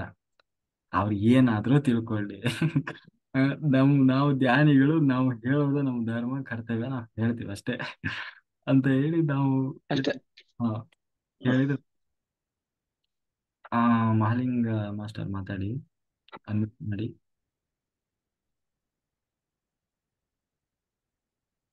ಅನ್ಮ್ಯೂಟ್ ಮಾಡಿ ಮಾಸ್ಟರ್ ಮಹಾಲಿಂಗ್. ಸರ್ ಪಾಂಪ್ಲೆಟ್ ಹೇಳಿದ್ರಲ್ವ ಸರ್? ಪಾಂಪ್ಲೆಟ್ ಹಾ ಅವ್ರ ನಮಸ್ತೆ ಹಂಚಿಕೆಗೆ ಸರ್. ಪಾಂಪ್ಲೆಟ್ ಮಾತಾಡ್ಲಿ, ಅವ್ರು ಮಾತಾಡ್ಲಿ. ಪಾಂಪ್ಲೆಟ್ ಅದೇ ಹಾ ಫಾರ್ಮೆಟ್ ರೆಡಿ ಮಾಡಿದೀವಿ. ಅಲ್ಲಿ ಅಲ್ಲಿ ಉಡುಪಿಯಲ್ಲೇ ಪ್ರಿಂಟ್ ಮಾಡ್ಸೋಣ ಅಂತ ಇದೀವಿ. ಹಾ ಹಾ ಹ್ಮ್. ಇಲ್ಲಿ ನೀವು ಮಾಡಿಸ್ತೀರಾ? ಅಲ್ಲ ಇಲ್ಲಿಲ್ಲ, ನಮ್ಮ ಇವ್ರಿಗೆ ಯಾರು ಇದು ಗೌಡ್ರಿಗೆ ಹೇಳಿದ್ರೆ ಮಾಡಿಸ್ಕೊಡ್ತಾರೆ. ಬೇಕು ಒಂದ್ 5,000 ಹೇಳಿ ಮಾಡಿ, ಅವ್ರ ಫೋನ್ ನಂಬರ್ ಇಲ್ಲ ಅಂತಾರೆ. ಇಲ್ಲ ಅವ್ರು ಸರ್, ಹೇಳಿದ್ರೆ ಮಾಡಿಸ್ಕೊಡ್ತಾರೆ, ಗೌಡ್ರು ಇದಾರೆ, ನಾನು ಅವ್ರು ಮಾಡಿಸ್ಕೊಡ್ತಾರೆ. ನಾಳೆ ನಾನು ಮಾತಾಡ್ತೀನಿ. ನೋಡ. ಹಾ okay. Okay sir. Mahalinga master ಮಾತಾಡಿ. ನಮಸ್ತೆ ಸರ್. ನಮಸ್ತೆ ಸರ್, ನಮಸ್ತೆ. ನಾನು ಮಾತಾಡೋದು ಕಡಿಮೆ ಸರ್, ಫಸ್ಟ್ ಟೈಮ್ ಮಾತಾಡಿದ್ರಿ ಇಲ್ಲಿ. ಅದು ಏನಿಲ್ಲ, ಅದು ಡೈಲಿ ನೀವು ಏನು ಒಂದು ಮಹಾಭಾರತ ಹೇಳ್ತಿದ್ರಲ್ರಿ, ಅಷ್ಟೊಂದು ವಿಷಯನೇ ನಾನು ತಿಳ್ಕೊಂಡಿರ್ಲಿಲ್ಲ. ಅಷ್ಟು ಅದ್ಭುತವಾಗಿ ಬರೀ ಸುಮ್ನೆ ಸ್ವಲ್ಪ ಸ್ವಲ್ಪ ಚೂರು ಚೂರು ನೆನಪಿರ್ತಿತ್ತು. ಡಿಟೇಲ್ ಆಗಿ ಒಂದು ಮಹಾಭಾರತ ಹೇಳಿಕೊಡ್ತಾ ಇದ್ರಿ. ಇನ್ನು ಅದನ್ನ ಪೂರ್ತಿ ರಾತ್ರಿನೂ ಕಂಪ್ಲೀಟ್ ಆಗಿ ಇಡೀ ರಾತ್ರಿನ ಕೇಳ್ಬೇಕು ಅನಿಸ್ತ್ರಿ. ಎಷ್ಟೊಂದು ಬೇಗ ಮುಗೀತು, ಇನ್ನೂ ಕೇಳ್ಬೇಕು ಅನ್ನೋಂತ ಒಂದ್ ಆ ದೃಶ್ಯದೊಳಗೆ ನಾವು ಇನ್ವಾಲ್ವ್ ಆದ ರೀತಿಯಲ್ಲೇ ಮಹಾಭಾರತ ತಿಳಿಸ್ಕೊಡ್ತಾ ಇದ್ರಿ. ಸಾರಿ, ರಾಮಾಯಣ. ಅದನ್ನ ಕೇಳಿ ಹಾಗೆ ಕೇಳ್ತಾನೆ ಇರ್ಬೇಕು ಅನಿಸುವಂತದ್ದು. ಈಗ ಮಹಾಭಾರತ ಮುಗಿಸಿದ್ರೇನ್ರಿ ಸರ್? ಈಗ ನೆಕ್ಸ್ಟ್ ಇದೆ ಅದು? ನಮ್ಮಲ್ಲಿ ಇವಾಗ ಯಾವ್ಯಾವ್ದಾಗಿದೆ ಅಂದ್ರೆ ಭಗವದ್ಗೀತೆ ಆಗಿದೆ, ಸಂಪೂರ್ಣ ಭಗವದ್ಗೀತೆ. ಹಾ ಸರ್. ಆಮೇಲೆ ಪದ್ಮ ಪುರಾಣ ಆಗಿದೆ, ಭಾಗವತ ಪುರಾಣ ಆಗಿದೆ. ಹಾ ಈಗ ರಾಮಾಯಣ ನಡೀತಾ ಇದೆ. ಮುಂದೆ ಇನ್ನೂ ಬೇಕಾದಷ್ಟು ಇದಾವೆ, ಬರ್ಲಿಕ್ಕಿದಾವೆ ಎಲ್ಲ. ಆಮೇಲೆ ಶ್ವೇತಾ ಮಾಸ್ಟರ್. ಆಮೇಲೆ ಇನ್ನೊಂದು ಏನು ನನಗ ಹ್ಮ್ ಖುಷಿ ಸಂಗತಿ ಅಂದ್ರೆ ಸರ್, ಲಾಸ್ಟ್ ಟೈಮ್ ನನಗೆ ಒಂದು 3-4 ಡೇಸ್ ಅಷ್ಟೇ ಮಾಡಿ ಕಂಟಿನ್ಯೂ ಮಾಡ್ಲಿಕ್ಕೆ ಆಗಿರ್ಲಿಲ್ಲ ಸರ್. ಹ್ಮ್ ಇವತ್ತು 8ನೇ ದಿವಸ ಸರ್, ಇವತ್ತು ಸಕ್ಸಸ್ ಆಗಿ ನಾನು ಜಾಯ್ನ್ ಆಗ್ತಿರೋದು. ಬೆಳಗ್ಗೆ ಸೂಪರ್ 5 ಗಂಟೆ ಸೂಪರ್. ಹೊತ್ತಿಗೆ ಅದು ಒಂದು ನನಗ ಏನು ಸ್ವಲ್ಪ ಸ್ಟಾರ್ಟಿಂಗ್ ಹೆಲ್ತ್ ಅಲ್ಲಿ ಸಾಕಷ್ಟು ತೊಂದರೆ ಆಯ್ತು. ಅದು ಸ್ವಲ್ಪ ಭಯಾನೇ ಅನಿಸಿತ್ತು. ಯಾಕಂದ್ರೆ ಸ್ವಲ್ಪ ಎಲ್ಲ ಹೆಲ್ತ್ ಅಲ್ಲಿ ಪ್ರಾಬ್ಲಮ್ ಇರೋದ್ರಿಂದ ಈಗ ಯಾವ್ದು ಏನೂ ತೊಂದರೆ ಇಲ್ಲ. 8ನೇ ದಿವಸ ಇವತ್ತು ನಾನು ಇರೋದು. ಅದು ಒಂದು ಖುಷಿ ಸಂಗತಿ. ಆಮೇಲೆ ಬೆಳಗ್ಗೆ ಸ್ವಲ್ಪ ನನಗೆ 5 ಗಂಟೆ ಅಂದ್ರೆ ನನ್ನ ಮೊಬೈಲ್ ಚಾರ್ಜ್ ಫುಲ್ ಖಾಲಿ ಆಗಿಬಿಟ್ಟಿರ್ತಾರೆ ಅದ. ಹೀಗಾಗಿ ಅವಾಗ ನಾನು ಅಲ್ಲಿ ಕ್ವಿಟ್ ಆಗಿರ್ತೇನೆ. 5 ಗಂಟೆ ಅಥವಾ 5:30, 6 ಗಂಟೆ ಅಂದ್ರೆ ಚಾರ್ಜ್ ಡೌನ್ ಆಗೋವರೆಗೆ ನಾನು ಕಂಟಿನ್ಯೂ ಇದ್ದೇ ಇರ್ತೇನೆ ಸರ್. ಬಹಳ ಖುಷಿ ಅಂತಾನೆ ಹೇಳ್ಬೋದು. ಇನ್ನೊಂದು ಎಲ್ಲಕ್ಕಿಂತ ಹೆಚ್ಚಿನ ಖುಷಿ ಅಂದ್ರೆ, ನಾವು ನಿದ್ರಾ ಯೋಗ ನಿದ್ರಾ ಏನ್ ಮಾಡ್ತಿರ್ತೀವಲ್ಲ ರೀ, ಅದು ನೀವು ನಮ್ಮನ್ನ ಜಾಗೃತಗೊಳಿಸಿ ಎಚ್ಚರಗೊಳಿಸುವಂತ ರೀತಿ ಇದೆಯಲ್ರಿ. ಒಂದು ತಾಯಿ ತನ್ನ ಮಗುವಿನ ಯಾವ ರೀತಿ ಒಂದು ಅತ್ಯಂತ ಇದರಿಂದ ಹುಷಾರ್ ಮಾಡ್ತಿರ್ತಾಳ್ರಿ ಮಕ್ಕಳನ್ನ. ಅದು ಅದೇ ನೆನಪಾಗತ್ತೆ ನನಗೆ. ಯಾಕಂದ್ರೆ ನಾವು ಮನೆಯಲ್ಲಿ ನಾವು ಯಾರನ್ನಾದ್ರೂ ನಾವು ಎಚ್ಚರಿಸ್ಬೇಕಾದ್ರೆ ನಾವ 1-2-3 ಸಾರಿ ಎಚ್ಚರಿಸಿದ್ರು ಆಗ್ಲಿಲ್ಲ ಅಂದ್ರೆ ನಾವು ಕೋಪಗೊಂಡು ಎಚ್ಚರಿಸ್ತಿರ್ತೀವಿ. ತಾವು ನಮ್ಮನ್ನ ಜಾಗೃತಗೊಳಿಸುವ ರೀತಿ ಐತಲ್ರಿ, ನನಗ್ ನಿಜವಾಗ್ಲೂ ದೇವರೇ ನನ್ನ ಅಂದ್ರ ಒಂದು ಮಗುವಿನ ಬಂದ್ ಎಬ್ಸ್ತಾ ಇರೋದು, ತಾಯಿ ಮಗುವಿನ ಎಬ್ಸ್ತಾ ಇರೋದು, ಅಷ್ಟ ಜಾಗೃತಗೊಳಿಸ್ತಿರ್ತೀರಿ. ಅದೊಂದು ಬಹಳ ಅತ್ಯಂತ ಇದ್ರೊಳಗೆ ನನಗೆ ಖುಷಿ ಅಂದ್ರ ಆ ಸಂಗತಿ ಸರ್. ಅದು ವೆರಿ ಗುಡ್. ತುಂಬಾ ಧನ್ಯವಾದಗಳು ಸರ್. ಸೂಪರ್ ಎಷ್ಟೊಂದು ಒಂದು ಬೆಣ್ಣೆ ಸೂಪರ್ ಸರ್. ಅದು ಬಹಳ ಖುಷಿ ಕೊಡುವ ಸಂಗತಿ ಸರ್. ತಾವು ನಮ್ಮನ್ನು ಜಾಗೃತಗೊಳಿಸುವುದು. ಹೌದಾ? ಪ್ರತಿನಿತ್ಯ ಅದನ್ನ ನಾನು ಕೇಳ್ತಾನೆ ಇರ್ಬೇಕು ಅನ್ಸುತ್ತೆ ಅದನ್ರಿ. ಮಗು ತರ ಧರಣಿಗೆ ಗಿರಿ ಮಗುವಿನ ತಾಯಿ ಬಾರವೇ, ಗಿರಿಗೆ ಮರವು ಬಾರವೇ, ಎತ್ತ ತಾಯಿಗೆ ಮಗು ಬಾರವೇ ಅಂದಾಗ ನಮ್ ಸಾರು ನಾವೆಲ್ಲ ಮಕ್ಕಳ ತರ ಬಾರ ಅಂತ ಎಲ್ಲಾರ್ಗು ಇದ್ ಮಾಡ್ತೀರಿ sir. Super sir, super sir. ಯಾಕಂದ್ರೆ ಮಗು ಹೇಳಿಲ್ಲ ಅಂದ್ರ ತಾಯಿಗೆ ಬೇಜಾರಾಗುದಿಲ್ಲ ರೀ. ಆ ಮಗುವಿನ ಎಷ್ಟೊಂದು ಇದರಿಂದನ ಜಾಗೃತಗೊಳಿಸಿ ಎಬ್ಸ್ತಿರ್ತಾರ. ನಾವೇ ಮಕ್ಕಳನ್ನ ಎಬ್ಸೋದ, ತಂದೆ ಎಬ್ಸೋದ ರೀತಿನ ಬೇರೆ ರೀ, ತಾಯಿ ಎಬ್ಸೋದ ರೀತಿನ ಬೇರೆ ರೀ. ಯಾಕಂದ್ರೆ ಅಲ್ಲಿ ಒಂದು ದೇವತಾ ಸ್ವರೂಪ ಅದಕ್ಕೆ ಇದೆ ರೀ ತಾಯಿಗೆ. ಅದು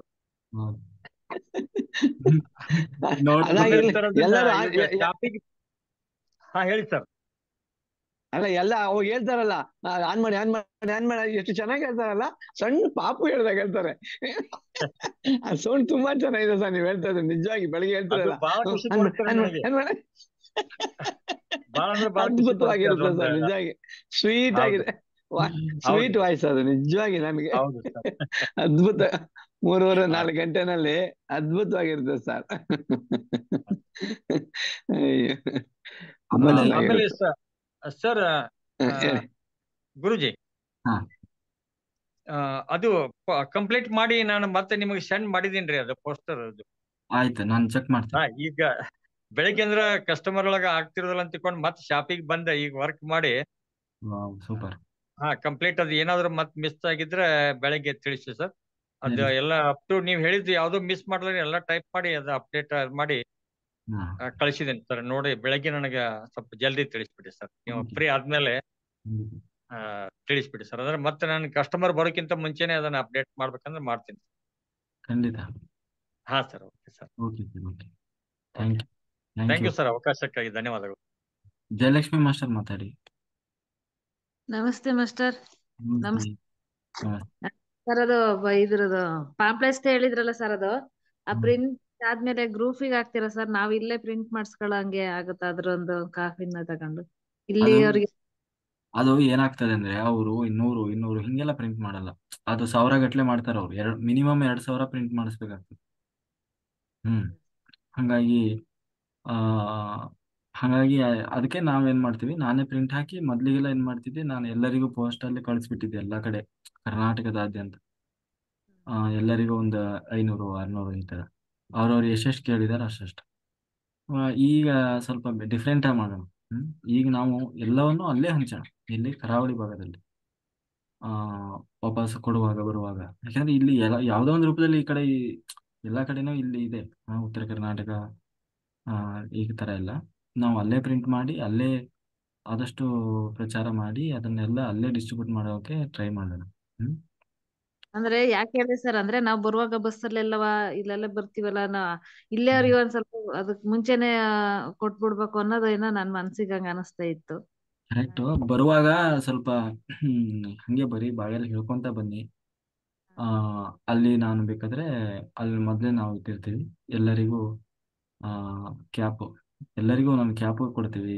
ಕ್ಯಾಪ್ ಹಾಕೊಂಡು ನೀವು ಹಂಗೆ ಒಂದಿಷ್ಟು ಪಾಂಪ್ಲೆಟ್ಸ್ ಹಿಡ್ಕೊಂಡು ಹೊಂಟು ಬಿಟ್ರೆ ಆಯ್ತು. Identity card sir. Identity card important, ಅದು ಕೊಡ್ತೀವಿ. ಐಡೆಂಟಿ ಕಾರ್ಡ್ ಕೊಡ್ತೀವಿ. ಐಡೆಂಟಿ ಕಾರ್ಡ್, ಕ್ಯಾಪು, ಕನ್ನಡಕ ಅಂದ್ರೆ ಬಟ್ಟೆ, ಕಣ್ಣಿಗೆ ಕಟ್ಟುವ ಬಟ್ಟೆ, 3 ಐಟಮ್. ಹಾಕಿರ್ತೀರಲ್ವಾ ಸರ್? ಅದ್ರದ್ದು ಪಾಂಪ್ಲೆಟ್ಸ್ ತಂದು ಪ್ರಿಂಟ್ ಗ್ರೂಪ್ ಅಲ್ಲಿ ಹಾಕಿರ್ತೀರಲ್ವಾ ಸರ್ ನೀವು? ಮುಂದೆ ಬೇಕಾದ್ರೆ ನೀವು ಫಾರ್ಮೆಟ್ ಬೇಕು ಅಂದ್ರೆ ನಾನು ರೆಡಿ ಇಟ್ಟಿರ್ತೀನಿ. ನೀವು ಬೇಕಾದ್ರೆ ನೀವು ಪ್ರಿಂಟ್ ಮಾಡಿಸ್ಕೋಬಹುದು. ಸರಿ ಸರ್, ಅದು ನನ್ಗೆ ಸಪರೇಟ್ ಆಗಿ ವಾಟ್ಸಪ್ಗೆ ಕಳಿಸ್ಬಿಡಿ ಸರ್. ಅದು ಒಂದು ನೋಡ್ತೀನಿ, 1000 ಏನಾರ ಪ್ರಿಂಟ್ ಮಾಡ್ಕೊಡ್ತೀನಿ ಅಂದ್ರೆ ಕೇಳ್ಬಿಟ್ಟು ನಾನು ಮಾಡಿಸ್ಕೊಂಡು ಇಲ್ಲಿ ಗೊತ್ತಿರೋರಿಗೆ ಇಲ್ಲಿಯವ್ರಿಗೆ ನಾನು ಡೈಲಿ ಅದಕ್ಕಿಂತ ಮುಂಚೆನೆ ಕೊಡ್ಬೇಕು ಅಂತ ಅನ್ಕೊಂಡಿದೀನಿ. ಸೇವೆ ಸೇವೆ ಸೇವೆ ಸೇವೆ ಅಂದ್ರೆ ಸೇವೆ, ಪ್ರಚಾರ ಸೇವೆ. ನಾನು ಯಾವ ತರ ಮಾಡಿದೀನಿ ಅಂದ್ರೆ ಅದ್ರಲ್ಲಿ ನಾವು ಜಾಸ್ತಿ ಗುಡಾಕೇಶದ ಫೋಕಸ್ ಮಾಡಿಲ್ಲ. ನಾರ್ಮಲಿ ಬರೀ ಆನಾಪಾನಸತಿ ಧ್ಯಾನ ಈ ತರ ನಾನು ಅದನ್ನ ರೆಡಿ ಮಾಡಿದ್ದೀನಿ. ಯಾಕೆಂದ್ರೆ ಮೊದಲ ಬಾರಿಗೆ ಬರೋರಿಗೆ ಒಂದೇ ಸಾರಿ ಅದು ಮಾಡೋದು ಬೇಡ. ಅಟ್ಲೀಸ್ಟ್ ಅವ್ರು ಎಷ್ಟಾಗ್ತದೆ ಅಷ್ಟೊತ್ತು ಇದ್ ಮಾಡ್ಲಿ ಅಂತ ಹೇಳಿ. ಅದೇ ಸರ್, ಆಗ್ಲಿ. ಹಂಗಾಗಿ ಉಪ್ಪಿ ಎಲ್ಲರಿಗೆ ಏನ್ ಅನ್ಸುತ್ತೆ ಸರ್, ಉಪ್ಪಿಗೆ ಅಂದ್ರೆ 3 ದಿವಸ ಮಾಡೋದ್ ಬೇಡ, ಅಕಸ್ಮಾತ್ ಹೋಗಿ ಬಂದ್ ನೋಡಿ ಹೋಗೋ ಅಂತವ್ರು ಮನ್ಸು ಇರೋರು ಇರ್ತಾರೆ. ಕೊಡ್ಬೇಕು ಅನ್ನೋದೊಂದು ಆಸೆ ಸರ್. ಆದ್ರೆ ಬೇಕಾದ್ರೆ 1000 ಪ್ರಿಂಟ್ ಮಾಡಿಸ್ಕೊಂತೀನಿ ನಾನು. ಮಾಡಿಸಿ ಮಾಡ್ಸಿ ಮೇಡಮ್, ನಿಮ್ಮ ಆಸೆ ಪಾಪ. ನಿಮ್ಮಲ್ಲಿದೆ ಸೇವೆ ಮಾಡ್ಬೇಕು, ಊರಿಗೆ ಮಾಡ್ಕೊಂಡ್ ಬರ್ಬೇಕು, ನಾವ್ ಬರ್ಬೇಕಾದ್ರೆ ಬಸ್ಸಲ್ಲಿ ಕೊಟ್ಕೊಂಡ್ ಬರ್ಬೇಕು ಅಂತ ನಿಮ್ಮಲ್ಲಿದೆ, ಅದ್ ಬಂದಿದೆ ಅಲ್ವರಾ? ಮಾಡಿ ಮೇಡಮ್, ತುಂಬಾ ಒಳ್ಳೇದು. ಅದ್ಭುತವಾದ ಕಾರ್ಯಕ್ರಮ ಮಾಡ್ತಾ ಇದ್ದೀರಾ. ಧನ್ಯವಾದಗಳು ಮೇಡಮ್ ಅವರೇ. Thank you sir. ಅದಕ್ಕೆ ಅದು ಕೇಳಿದೆ ನಾನು. ಅದು ಅವತ್ತಿಂದಲೇ ಹಂಗ ಅನ್ಕೊಂಡಿದ್ದೆ, ಅದು ಇವತ್ತು ಬಂತು ಅದು ಮಾತು. ಮಾಡಿ ಒಳ್ಳೇದು. ಏನು ಮಾಡ್ಬೇಕು ಅಂತ ಅನಿಸ್ತದೆ ಯೋಚನೆ ಮಾಡಿಬಿಡ್ಬೇಕಷ್ಟೇ. ಸರಿ ಸರ್, ಆಯ್ತು. ಕಾಂತಮ್ಮ ಮಾಸ್ಟರ್ ಮಾತಾಡಿ. ನಮಸ್ತೆ ಮಾಸ್ಟರ್. ನಮಸ್ತೆ ಎಲ್ಲ ಧ್ಯಾನ ಬಂಧುಗಳಿಗೆ. ಸರ್, ರಾಮನ ಅವತಾರ ಹೇಳ್ತೀನಿ. ರಾಮನ ಅವತಾರಗಳು ಎತ್ತಿರೋದನ್ನ ಹೇಳ್ತೀನಿ ಸರ್. ಹೇಳಿ. ರಾಮನ ಅವತಾರ. ರಾಮ ನಾಮವೆಂಬೋ ನಾಮವನ್ನೆನೆದರೆ ಭಯವಿಲ್ಲ ಮನಕ್ಕೆ. 3 ಲೋಕಕ್ಕೆ ಕಾರಣಕರ್ತ ನಾರಾಯಣ ಜಗಕ್ಕೆ. ಶ್ರೀಮನ್ನಾರಾಯಣ ಜಗಕ್ಕೆ. ಮತ್ಸವತಾರವ ತಾಳಿದ ರಾಮ ವೇದವ ತರುವುದಕ್ಕೆ. ಬೆಟ್ಟವ ಬೆನ್ನೋಳು ಪೊತ್ತರು ರಾಮ ಕುರ್ಮಾವತಾರಕ್ಕೆ. ಭೂಮಿಯ ಪೊತ್ತು ನೀರೊಳು ಮುಳುಗಿದ ವರಾಹವತಾರಕ್ಕೆ. ಕರುಳನ್ನು ಬಗೆದು ಮಾಲೆಯ ಧರಿಸಿದ ಪ್ರಹ್ಲಾದನ ಸಲಹುವುದಕ್ಕೆ. ತಾಯಿಯ ಶಿರವನ್ನು ಕಡಿದನು ರಾಮ ಭಾರ್ಗವತಾರಕ್ಕೆ. ಭೂಮಿಯ ದಾನವ ಬೇಡಿದ ರಾಮ ವಾಮನಾವತಾರಕ್ಕೆ. ಶ್ಯಾಮಲ ವರ್ಣವ ತಾಳಿದ ರಾಮ ಸಮರ್ಥನ ಜಗಕ್ಕೆ. ಸ್ವಾಮಿ ಶ್ರೀ ಪುರಂದರ ವಿಠಲನು ರಾಮ ಗೋವಿಂದನು ಜಗಕ್ಕೆ. ರಾಮನಾಮವೆಂಬೋ ನಾಮವನ್ನೆನೆದರೆ ಭಯವಿಲ್ಲ ಮನಕ್ಕೆ. ಮೂರು ಲೋಕಕ್ಕೆ ಕಾರಣಕರ್ತ ನಾರಾಯಣ ಜಗಕ್ಕೆ. ಶ್ರೀಮನ್ನಾರಾಯಣ ಜಗಕ್ಕೆ. ಸೂಪರ್ ಸೂಪರ್ ಸೂಪರ್, ಅದ್ಭುತ ಮೇಡಮ್. ಬಹಳ ಅದ್ಭುತ. ರಾಮನ ಅದ್ಭುತ. Thank you. ವಿಜಯ ಮಾಸ್ಟರ್ ಎಲ್ಲ ಹೋಗ್ಬಿಟ್ಟಿದ್ರಿ? ಒಂದ್ ನಿಮಿಷ ಸರ್.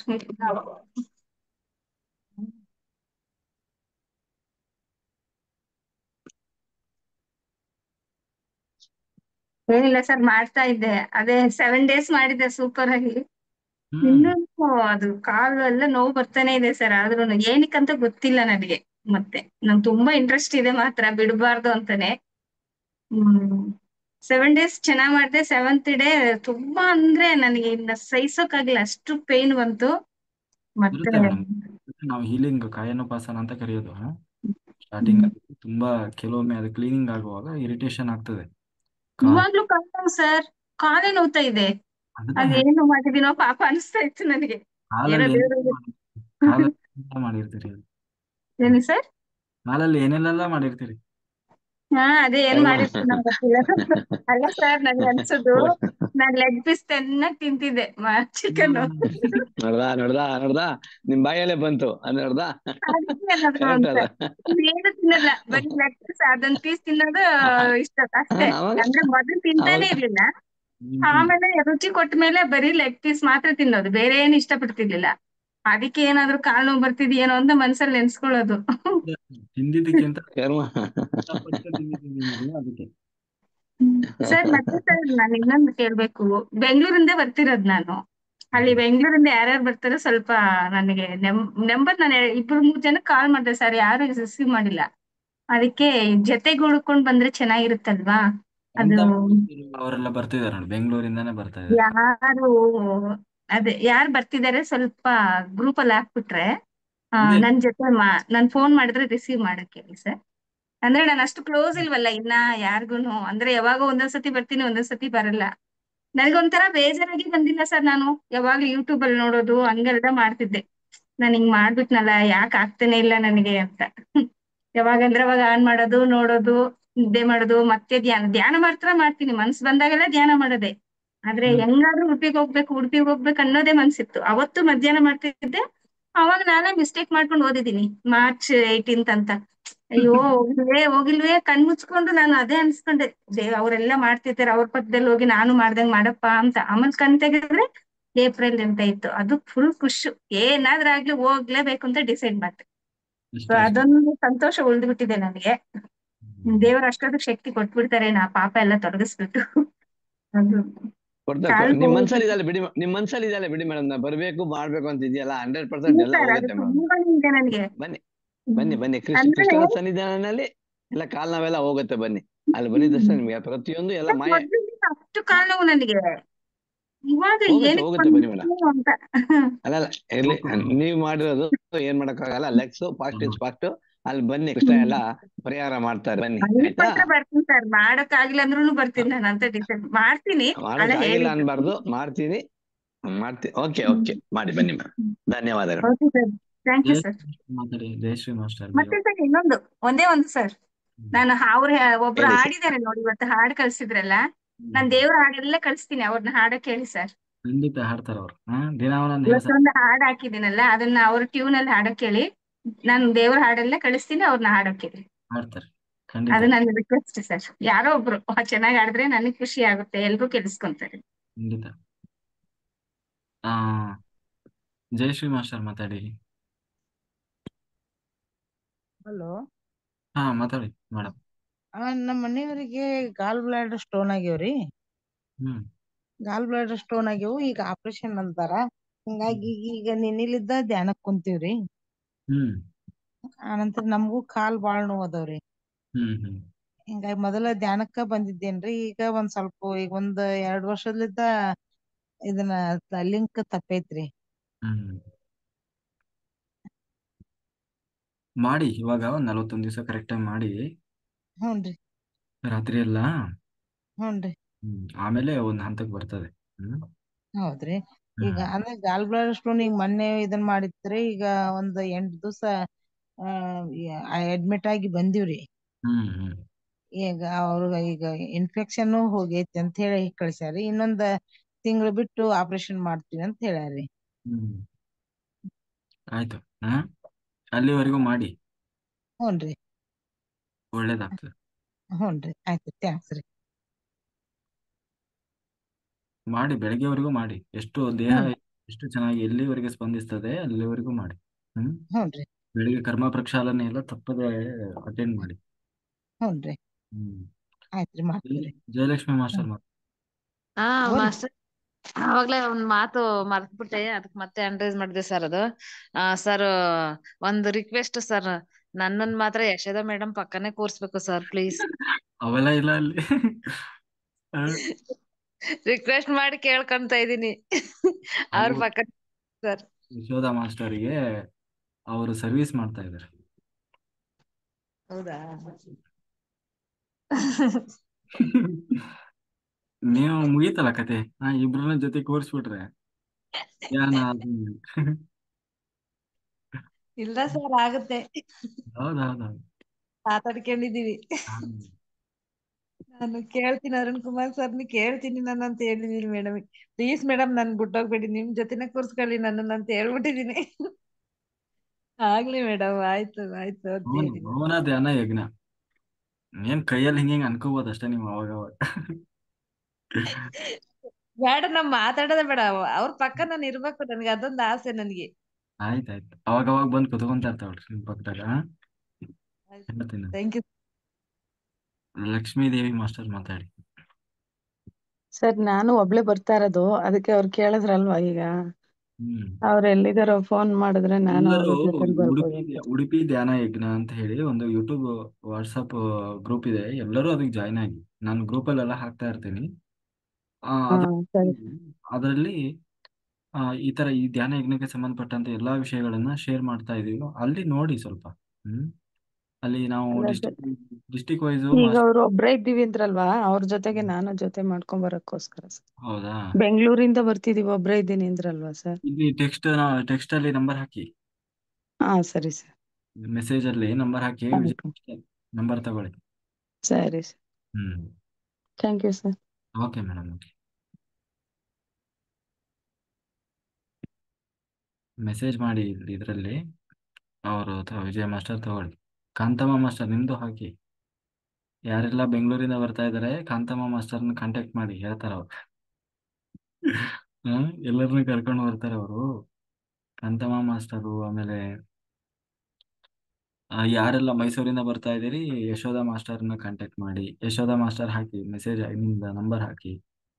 ಆಮೇಲೆ ಟೆಕ್ಸ್ಟ್ ಅಲ್ಲಿ ಪದ್ಮಾ ಮಾಸ್ಟರ್ ಇದ್ದಾರೆ, ಅವರು ಬಾಗಲಕೋಟೆಯಿಂದ ಬರೋರೆಲ್ಲ ಸುಜಾತ ಮಾಸ್ಟರ್ನ ಕಾಂಟ್ಯಾಕ್ಟ್ ಮಾಡಿ. ಇನ್ನು ಎಲ್ಲೆಲ್ಲಿಂದ ಬರ್ತಾ ಇದ್ದೀರಿ ಬೆಳಗಾವಿ ಅಲ್ಲೆಲ್ಲ ನಾವು ಡಿಸ್ಟಿಕ್ ವೈಸ್ ನಂಬರ್ಸ್ ಹಾಕಿದ್ದೀನಿ, ನೀವು ಒಬ್ರಿಗೊಬ್ರು ಕಾಂಟ್ಯಾಕ್ಟ್ ಮಾಡ್ಕೊಂಡು ಜೊತೆಗೆ ಬನ್ನಿ, ಆಯ್ತಾ? ಓಕೆ ಮಾಸ್ಟರ್, ಎಲ್ಲರೂ ನಾವು ವಾಟರ್ ರೆಡಿ ಮಾಡ್ಕೊಳ್ಳಿ, ಸ್ಟಾರ್ಟ್ ಮಾಡಿ.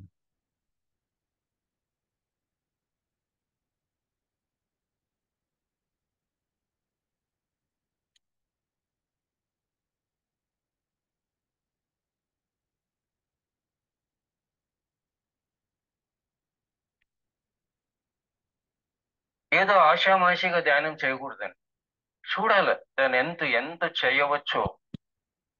ఏ ఆధ్యాత్మిక శ్వాస మీద ధ్యాస పెట్టు, ధ్యానము చెయ్యి. ಲೋಕ ಕಲ್ಯಾಣಕ್ಕಾಗಿ ಬಂದು ಸಂಕಲ್ಪ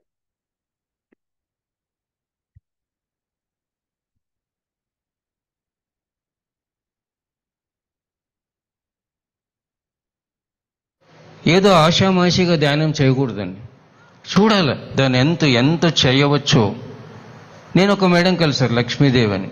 నేను ఆ మేడం ఎక్స్పీరియన్స్ ఉన్నాను. 1 నెల రోజులు నాన్ స్టాప్ ధ్యానం చేసింది ఆ మేడం.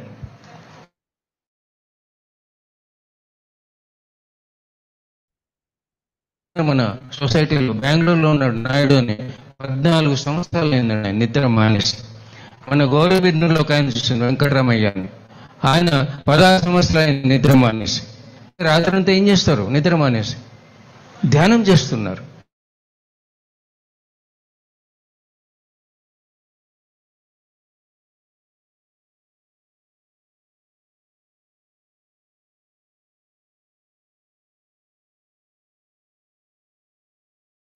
చాలా కష్టం, దానికి ఎంతో కృషి చేయాలి, ఎన్నో తెలివితేటలు కావాలి.